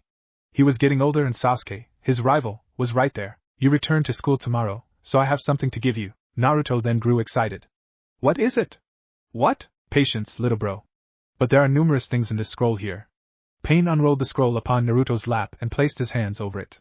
Ready? Naruto nodded slowly. Uzumaki sealing technique. The first thing to come from the scroll was a kimono. It was black in color, though around the high collar were 9 yellow magatama surrounding it. The tie upon the kimono was yellow as well. With that kimono came a suit of cloth armor. The chest plate, as well as the arm plates, were a shining yellow while the pants and shirt were black. Naruto loved it. Wow. These are mine, big brother? Of course. The reason they are a bit bigger is because you begin wearing after graduation. When you become a shinobi, I have to wait 6 more years? Yes. If not, I can give it to Gaara. He'll be patient. No. I can wait. Naruto nearly screamed. Pain chuckled and continued. This kimono will be a good way to distinct yourself. Most will wear standard shinobi clothing, but not you, Otuto. Is this all? Naruto asked, still staring at the attire in awe. No. I also got this. Pain waved his hand around more as an object was removed from the scroll. This object was a staff. Not of wood, but of black metal. What astonished Naruto more, however, was the edge of the staff, right above the handle. It was an open circle with yellow hookings upon it. Pain rubbed his brother's head. This staff will keep you from performing hand gestures for prophecy art and light release. So I don't have to do gestures? No. All you have to do is say the name of your technique. Is that it, big brother? Sasuke sighed. Stop asking and just wait, though. He grumbled this with his arms crossed. Pain smiled in amusement, and Naruto stuck his tongue out at the young Uchiha. One more thing, Naruto. Pain closed the scroll, and instead reached into a large pocket of his jounin vest. Just as the object was pulled from his vest, Naruto's blue eyes widened with a sudden shock. Pain was giving him, Aniki, this is a full study of the light release, tailed beasts, prophecy powers, and the findings of both Hikari and Naruto? Yes, Naruto. These are the one and only in a single book. The book, almost ancient, was placed gently within Naruto's smaller hands. The title even seemed ancient. Origin, the divine tree's influence on the human world. But brother, these are your things. They are yours now, so I expect them to remain in good condition. Tears broke out, but Naruto shook them away. Big brother, this makes me so happy. Pain hugged his brother closer. I know. Naruto slipped an arm within his orange and blue jacket. 5 months of healing and he was ready to return to the academy. Into his room walked Deidara. Naruto smiled as the older blonde ruffled his hair. Are you feeling good today, little brother? Ever since the attack, Naruto's family had grown nicer than ever. They were nice before, but his brothers never did things for him. When their mother was caring for Gaara, Nagato would stop training to take baths with his wounded little brother. Deidara took time and showed him how to cook. He often took Naruto for walks outside. During those walks, Deidara would constantly tell Naruto how much he disliked the way villagers treated Naruto. Their father often showed Naruto lightning release techniques and made him eat healthier for stronger growth. Even his mother had attempted to heal his legs vigorously. When Naruto asked Pain what the big deal was, the Rinnegan child laughed bitterly, mumbled something along the lines of want you to repair faster, and then grew distant. Naruto found that this happened only when Pain was in the house. Yes. My legs and eyes feel wonderful. I'm not happy to be going back to the academy though. Why? You and Uchiha-san rival each other. There's no number 1 in the class. Just you two up there. Yes, I know that. It's just some of the other kids don't like me. There are 30 in our class and only 6 of them tolerate me. Deidara's face became anger and then sadness. It's alright, little brother. It'll all be over soon. Before the young blonde could further ask questions, Pain walked in. What are you two doing? Deidara shook his head. Nothing, big brother. Naruto is just happy to be in school with Sasuke again. In fact, it's time for us to go to school. They were leaving the room, but Pain grabbed hold of Naruto as Deidara ran down the stairs. Naruto almost yelped until he was smothered in warmth. He struggled and whined, but eventually melted in his older brother's hug. Pain chuckled. I just wanted to tell you to have a good day at school. Naruto, in having been around him for so long, noticed an error in Pain's voice. Are you okay, Aniki? Pain removed himself and crouched eye level with Naruto.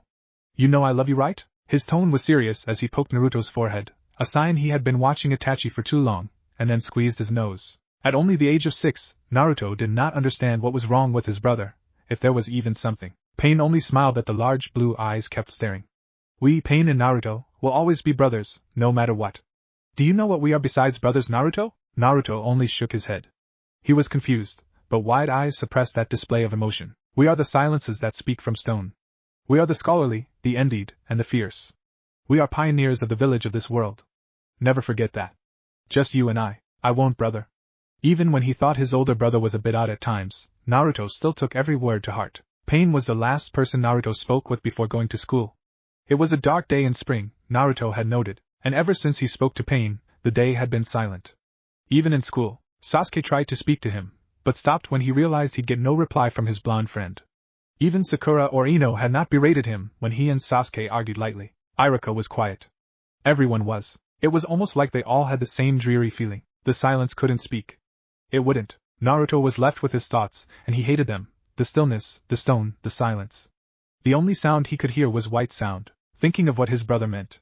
He and Pain, creators of the world? What were they besides brothers? Pain had always said weird things, mumbled to himself, when he thought no one was listening. Everybody someday dies. He once chanted as he made Naruto read at a table in the Namikaze library. Naruto heard and watched as Pain took out books from the shelves and put them into a scroll. Once, Naruto and Gaara had been forced to be babysat by Kakashi as the rest of the family discussed something in their mother's study. The subject, he did not know, but Pain had come out with head down saying something oddly crazy. The family, once knit, has become badly moth-eaten. We are fish swimming through the gaps of the net. When Naruto called his brother Aniki? The older Jounin looked up and gave a sad look. Go to sleep, Otuto. He would say this and return to his own mind. Ninnen, rest, my family, my friends, my brothers. The sea is severed from your veins. You have been cut loose. When Naruto told Pain that their father really wanted Naruto to be fixed up soon, Pain sighed and closed his eyes. Slow can go, he whispered in tune. Naruto sighed.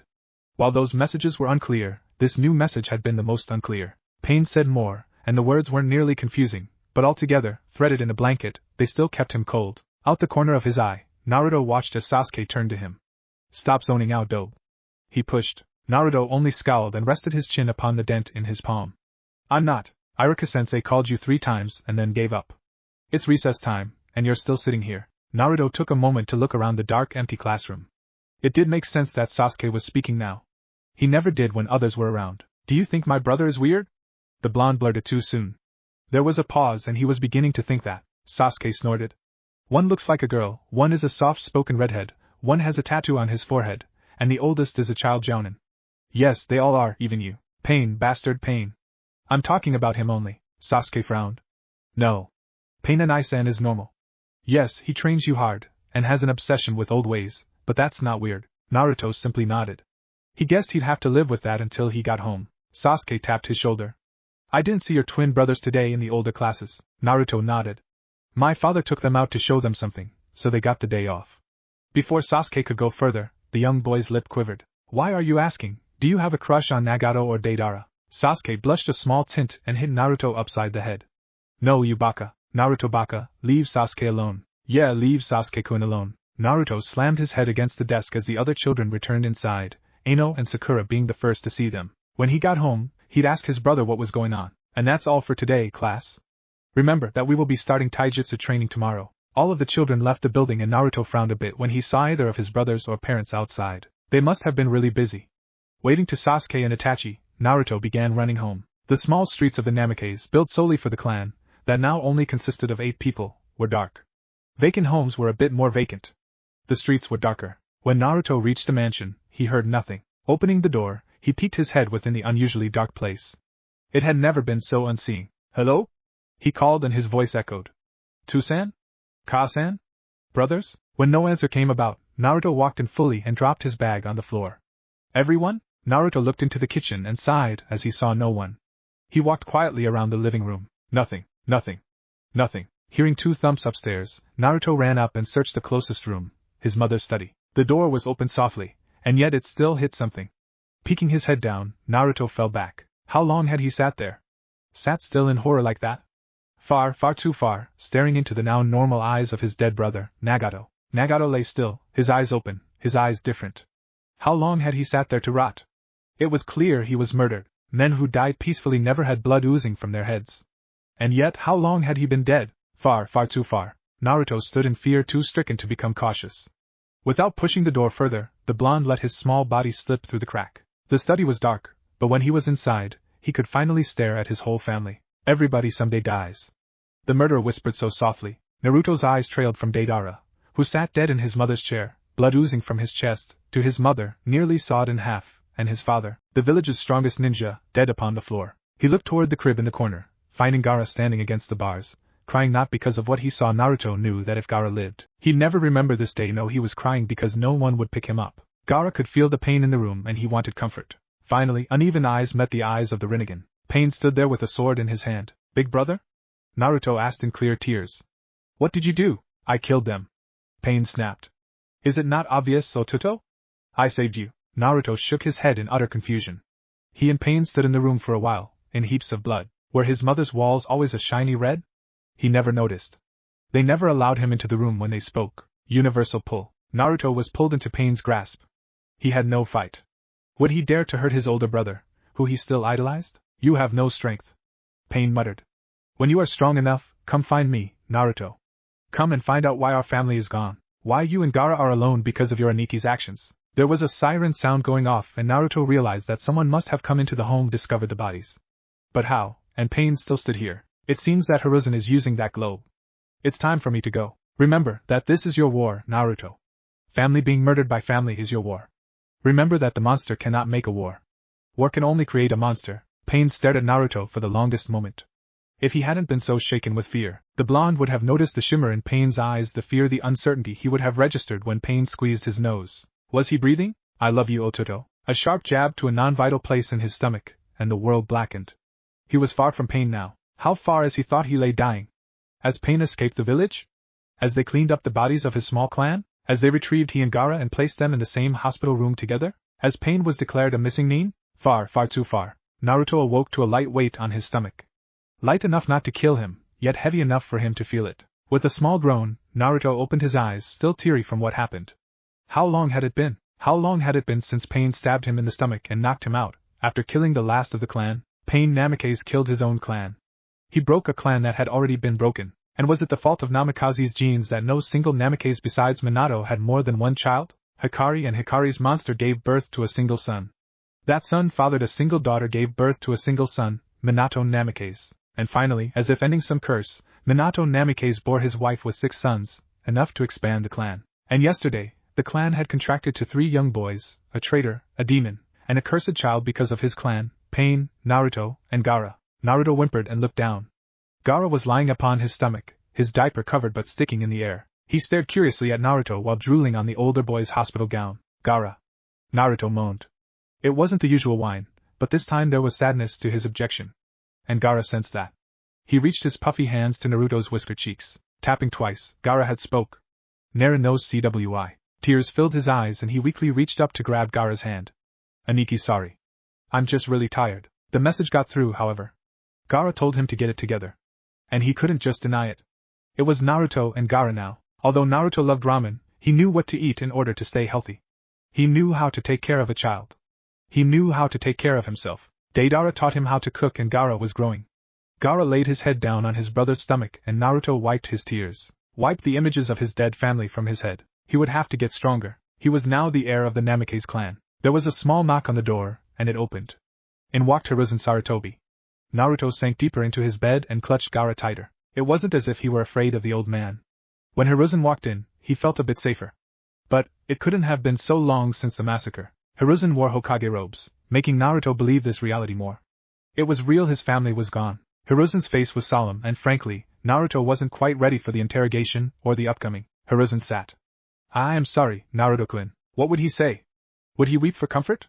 Would he only cry? No. He had to be strong for Gaara and stronger against pain. Without fail, Naruto pushed his walls up. His eyes grew distant and he turned away. It's fine, he said, his tone almost dark. I wanted to check on my globe on you. Iruka-san came by after school and said you were acting strange. And some people who went on the mission with your BR. He stopped himself. With pain said he was acting strange as well. I'm sorry I didn't notice until it was. The man trailed off and Naruto knew he had no other words. Another knock on the door. In walked Mikoto Uchiha, Naruto's surrogate aunt and his mother's best friend. She smiled sweetly at Naruto, not wanting to portray her real emotions. Naruto-kun. Hiruzen spoke on a different matter. While you were asleep for a few weeks, the Uchihas and I have decided that the main branch will take full custody of you and Gaara. You don't have to live. No. Naruto spoke harshly, clutching Gaara tighter to him. How could they try to take him? Hiruzen's eyes widened. Naruto. Let's be rational about this. I know how to care for my brother alone, no offense to anyone in the Uchiha. I know how to cook, clean, and provide. I can take care of Gaara for the rest of my life if I have to.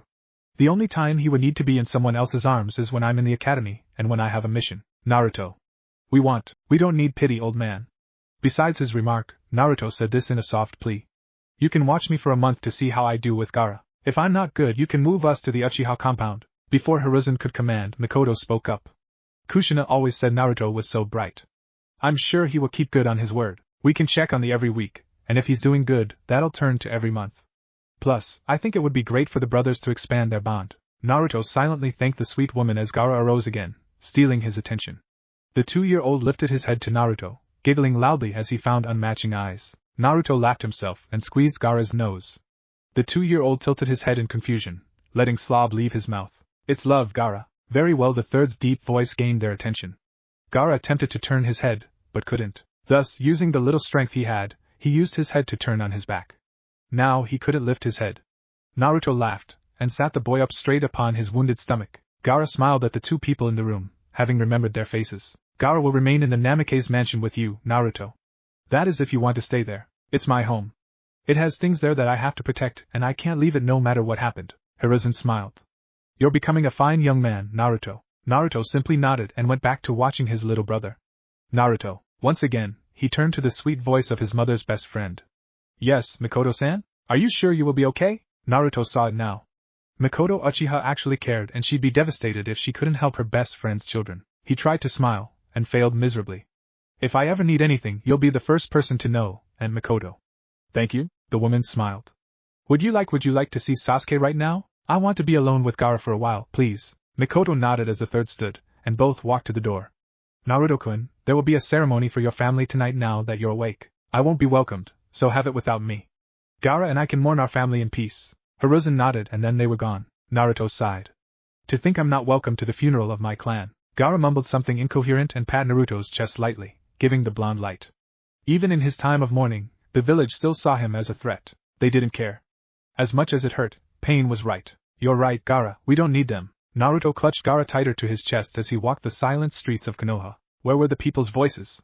The voices could not be heard. Hiding Gaara's face within his chest, Naruto stared at the heated glares of his neighbors. They stared and stared, wearing black for mourning. The demon probably killed his family and blamed it on his traitorous brother, they say. He's probably going to kill the child, they whisper. How can two powerful, beautiful people create something so monstrous, they asked. Naruto didn't know if they were talking of him or Pain on that one. With a gruff sound, the blonde sped toward the Namikaze mansion, wanting to be away from the stairs. The mansion was the same as it was, except they probably cleaned the blood and erased the smell of death. But Naruto could still feel death, and he wondered if Gaara could feel it too. The child only ceased mindlessly chewing on his fingers when Naruto watched him. Neru. Naruto smiled sadly. Your first word is Neru. They would be so proud. Gaara smiled and Naruto kissed the top of his head. Naruto tilted his head up toward the people outside his crib. The people who knew the world beyond crawling. They came and sat here every day.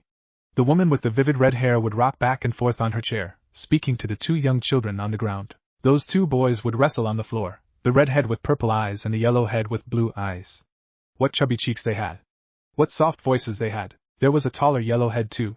He came late in a white robe, but he still ran around with the two smallest children. Sometimes, the big yellow head would lift Naruto into the air, laugh with him, smile when Naruto did. Frankly, he liked them all.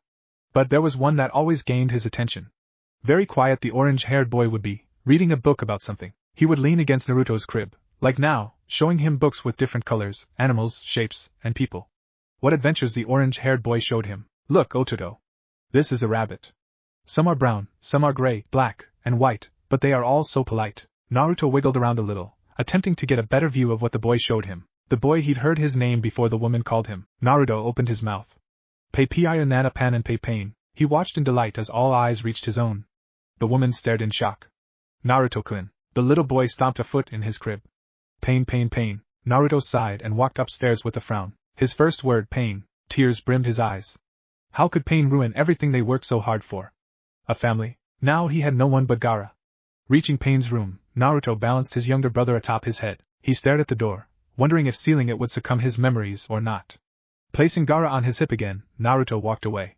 What he would seal was his mother's study. How could he ever step foot in that room again, while the souls of fallen Namikaze roamed around? Just one search, Gaara. It'll all be over soon. With his hand, the boy grasped the knob, sweaty, and twisted it. One step. Step 2. 3 steps into the room was all it took. It looked how it always looked when Naruto caught a glimpse of it before his mother or father closed the door. Walking further, his steps heavy, Naruto watched for anything outside of the ordinary. There was a single book sticking from the bookshelf, ready to fall. Clutching Gaara tighter, he grabbed for the book upon the shelf. For the Wretched of the Earth. That was the title of the book. And upon the cover was some form of ancient drawing of a dark woman. High she sat in the sky, watching in pity as Kagaya Otsutsuki ate the fruit of the god tree. Below the dark woman read a simple sentence. Creators of the world and their role in society. Teaching the human that slow can go. Naruto smiled in confusion, his eyes squinted. Opening the first page, his eyes widened and he knew that pain had been here. When though? When Naruto was knocked out? When he and Gaara were in the hospital? Or days before the massacre? For my younger brother, who will soon realize that slow can go in his childhood impatience. Naruto turned to the next page, finding the same dark woman from the cover in her full clothing, a blue cloak. She was extremely beautiful, Naruto kept in mind, and next to her head read She Adabawil. Naruto sighed. Her name, he couldn't fathom what it meant. And he'd have to look that up later. Look, Gaara, Naruto stated. Walking from the room, Naruto decided that he could multitask very well while reading.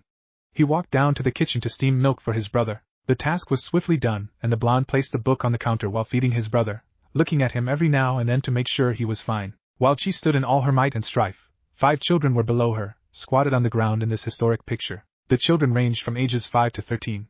What amazed Naruto were the different colors and characteristics of those children. From left to right, their names and age read below them. Abebe was the oldest at 13, Naruto noticed.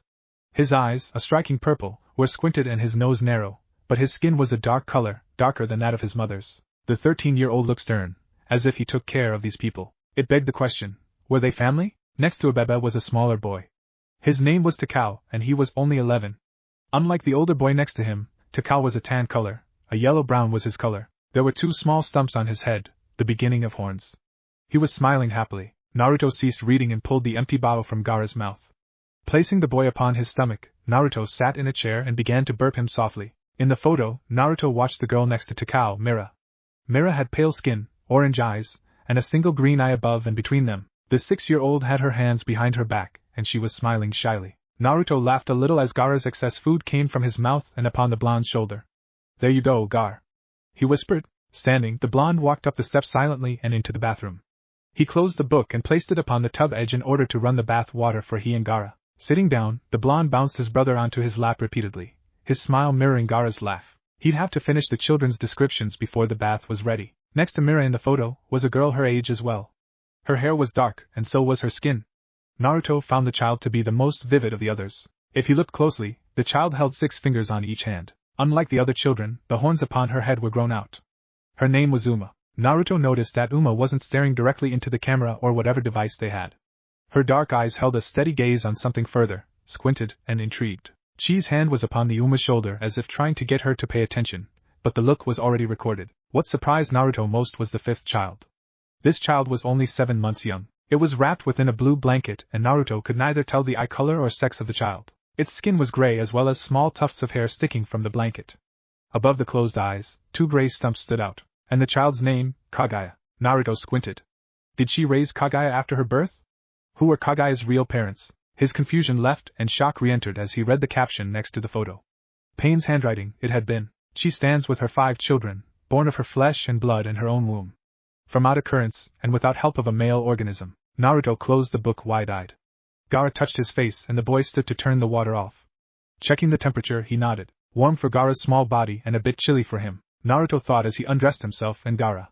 The information would change the world as he knew it if information like that were found out. Naruto realized that if this fact were true, if Chi was able to womb children of different races and kinds, then everyone in the world was family. Except the Namikaze clan, however, who had been born from the sun. Naruto sat in the tub with Gaara, letting the 3-year-old play before he was washed. How had 5 odd children be born of the same womb? And without the help of a male's egg? Meaning that they shared more than half of their DNA? Naruto couldn't believe this, and he found himself smiling at the information. He wanted to know more about these people and their influence on the human world. He knew Kagaya's, but he wanted to know where they all were now. Was she really the first woman to step foot on Earth? The mother of all things? A small tap on his stomach and Naruto looked down, watching Gaara with his lips puckered. It was something he did every once in a while when he was feeling alone. The blonde smiled a bit and leaned forward, pecking his little brother's lips. We have to wash ourselves, don't we, little bro? In response, the water was splashed and a chant was formed. Wasi wasi wash. Naruto decided that he would wait to continue reading as he washed himself and Gaara. He'd have plenty of time to continue before his birthday in 2 weeks. Drying the child's hair, Naruto frowned deeply. He was going to be 7 in just 2 weeks and he'd have no one. Just he, Gaara, and their mansion of the dead. Breathing deeply to stop his tears, Naruto stood and pulled out the drain, grabbing a large fluffy towel for the both of them. Dressing Gaara was quick: diaper, onesie, sleep. Naruto found that he had this kind of thing in the bag. Gaara had always been simple and quiet, giving Naruto the advantage. Placing on his own pajamas, Naruto climbed next to his sleeping brother, touching the pale face in delight. He wished Gaara could stay like this forever. Closing his eyes, Naruto waited for sleep as well. A half hour passed, another half hour, and then another, and Naruto found himself fearing the ceiling. How could he not sleep? He wanted to feel relaxed but he couldn't. Everything kept him awake. His stomach growled, but his appetite was empty. He was alone with his own thoughts. Naruto shuddered. This was his secret to everyone. He had these thoughts every night. It was not the sheer evilness behind each thought and vision, but the sole fact that Naruto enjoyed them. These thoughts were his guilty pleasure every night. And they killed him. The first vision was frightening and intriguing. Motionless bodies lying atop one another in heaps. A dead mine was what he called it. There was blood everywhere, dried and moist. But there he was, skipping near them, sword in hand. These bodies were his to keep. Naruto groaned softly and closed his eyes, a calming sigh escaping his lips. What a relief that was to see. Instantly, the boy tensed. No, it wasn't good to see. The next vision to pop up were the eyes, dead on the floor. The eyes of his brothers and of his family. The eyes of the dead. The image made the vomit rise, but he kept it at bay. Naruto curled into himself. Please no, he whimpered. How could these thoughts come when the wound was still leaking in blood? When the root had yet to flourish? They were all dead in his mind. Kaa-san. She laid there, torn in half, and by what? What had pain used to kill their mother, but a claw of terror? Deidara.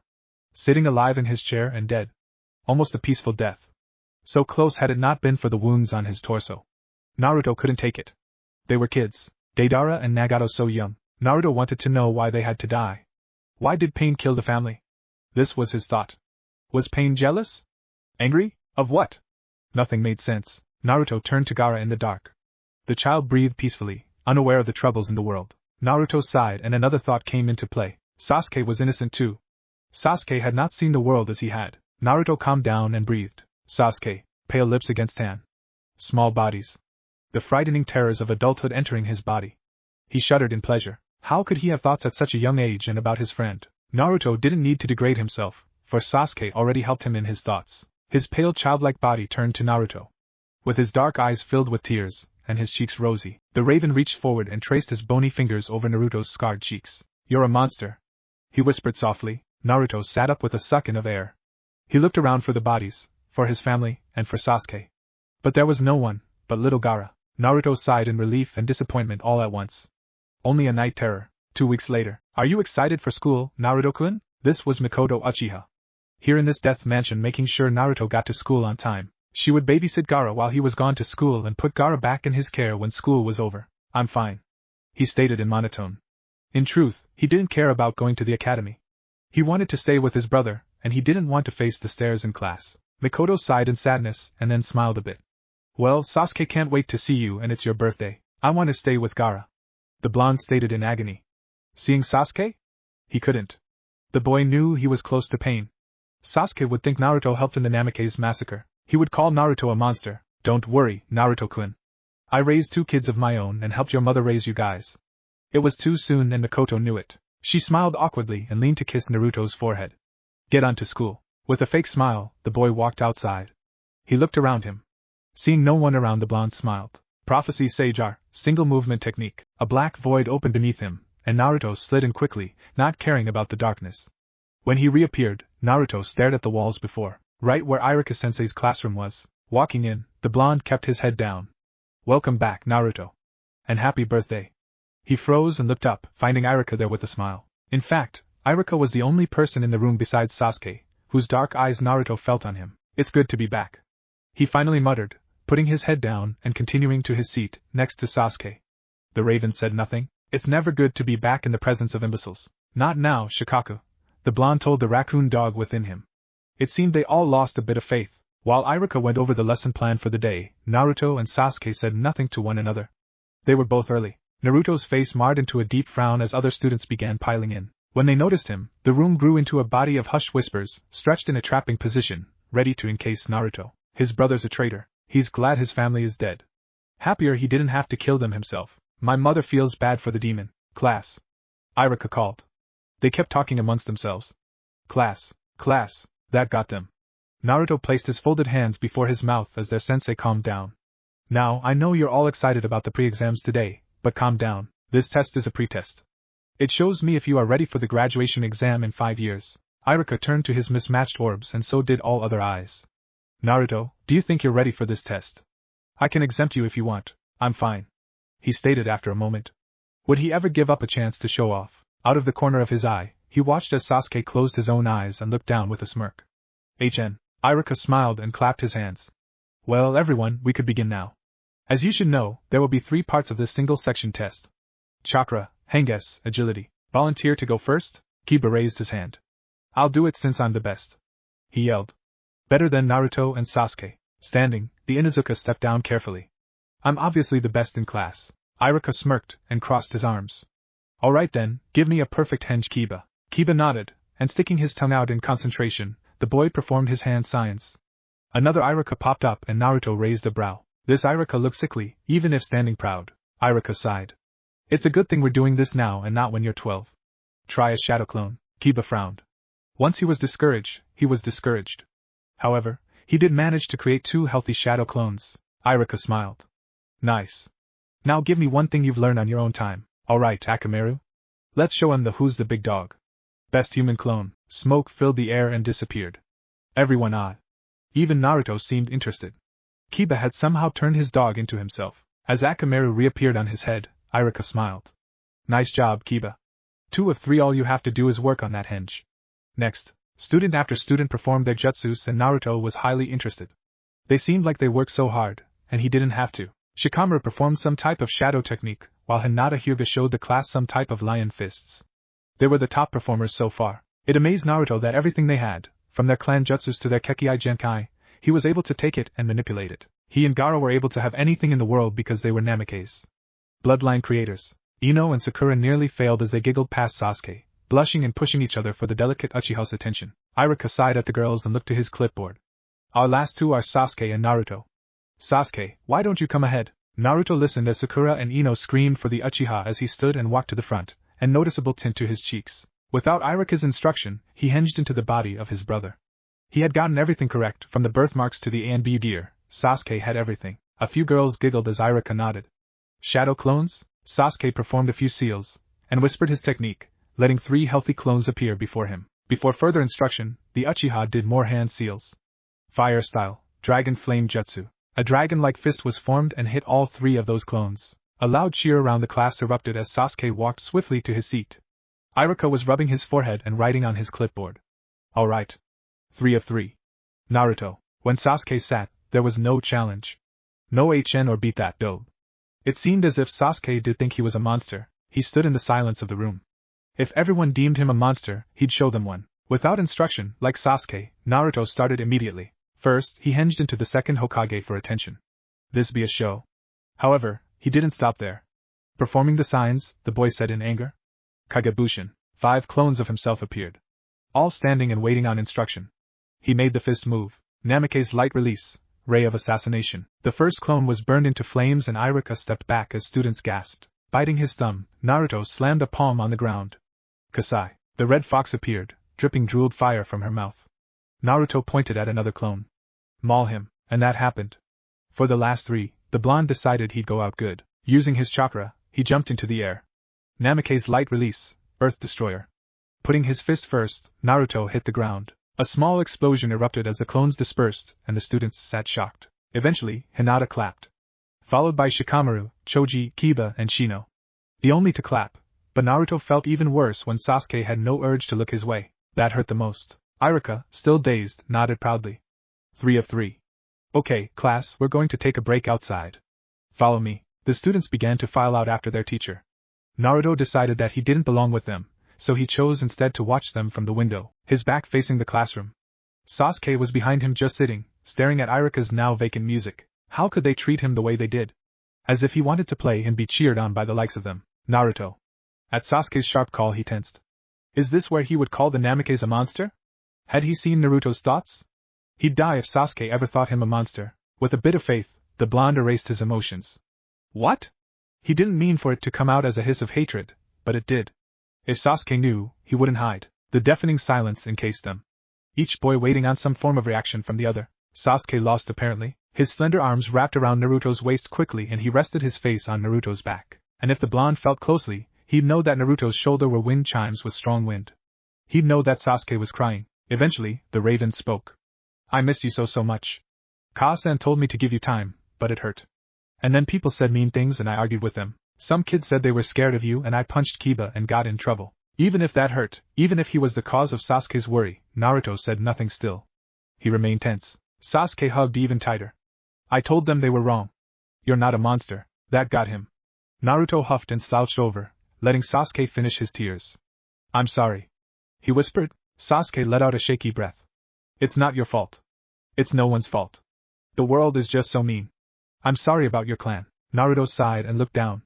I still have Gaara. This time, Sasuke let go, letting Naruto turn and face him. And you still have me and Itachi and Ka-san and Toussaint. Sighing again, Naruto stared at his crying friend. Sasuke hardly cried unless it mattered. Against his intuition, the blonde placed a tan hand on his friend's face and wiped his tears. I didn't mean to make you cry. More tears filled the raven's eyes and he bit his lip as the liquid rushed out, ruining Naruto's work. Is it true you really didn't want to see me? Naruto looked away. It's not that way even if it is true. I wanted to be alone in my mourning. You know I wasn't welcome at my own family's funeral. Sasuke nodded. The Uchiha clan went and Toussaint spoke on your behalf. He's really sorry. Did they cremate the Namikaze? No. Old man Hiruzen brought the bodies for me and I sealed them away in the Namikaze chambers. I'm sorry for not understanding that you wanted to be alone. Naruto chuckled and reached forward, squeezing the raven's nose. Would you stop saying you're sorry? I'm just happy you punched Kiba. Why? Some of the kids were saying things and Kiba tried to show off in front of Hinata. He said something stupid and I punched him. Toussaint was so angry when I got detention, but understood why. What did he say? Naruto asked. Sasuke grew a bit uncomfortable. He turned his head away with a deep frown, twiddling with his thumbs. Naruto heaved a heavy sigh. Leaning in close proximity, the blonde waited until Sasuke looked at him. The boy kept away, however. He said you were possessed by Hikari's monster and then killed your clan. But Naruto could not hear. So he leaned even closer with a confused face. What, team? I didn't hear you. It was a wrong move. Getting angry, Sasuke turned his head back. Their lips touched. Instead of jumping back, both boys stared in shock at one another, lips still connected. After a moment, Sasuke pushed Naruto away and doubled over, feigning sickness. Naruto, in spite of his own secret happiness, what a sin it was, followed suit, pretending to be disgusted. Sasuke coughed and coughed. After a moment, there was a small thump on Naruto's head. He looked up to find the rest of the kids entering and Sakura standing over him, her hands on her hips. Naruto Baka. What did you do to Sasuke-kun? The blonde prodigy only looked down as Sasuke groaned. He hid his face in his hands, but it was only to hide his own smile. He was glad that Sasuke could take his mind off other things, even if for a moment. What if Naruto mother is the Juubi konoha? And thanks for watching my video till the end. If you enjoyed this content, then do consider subscribing to my channel, and leave a like if you guys need the next part. Comment down and thanks for watching the video and see you guys in the next video.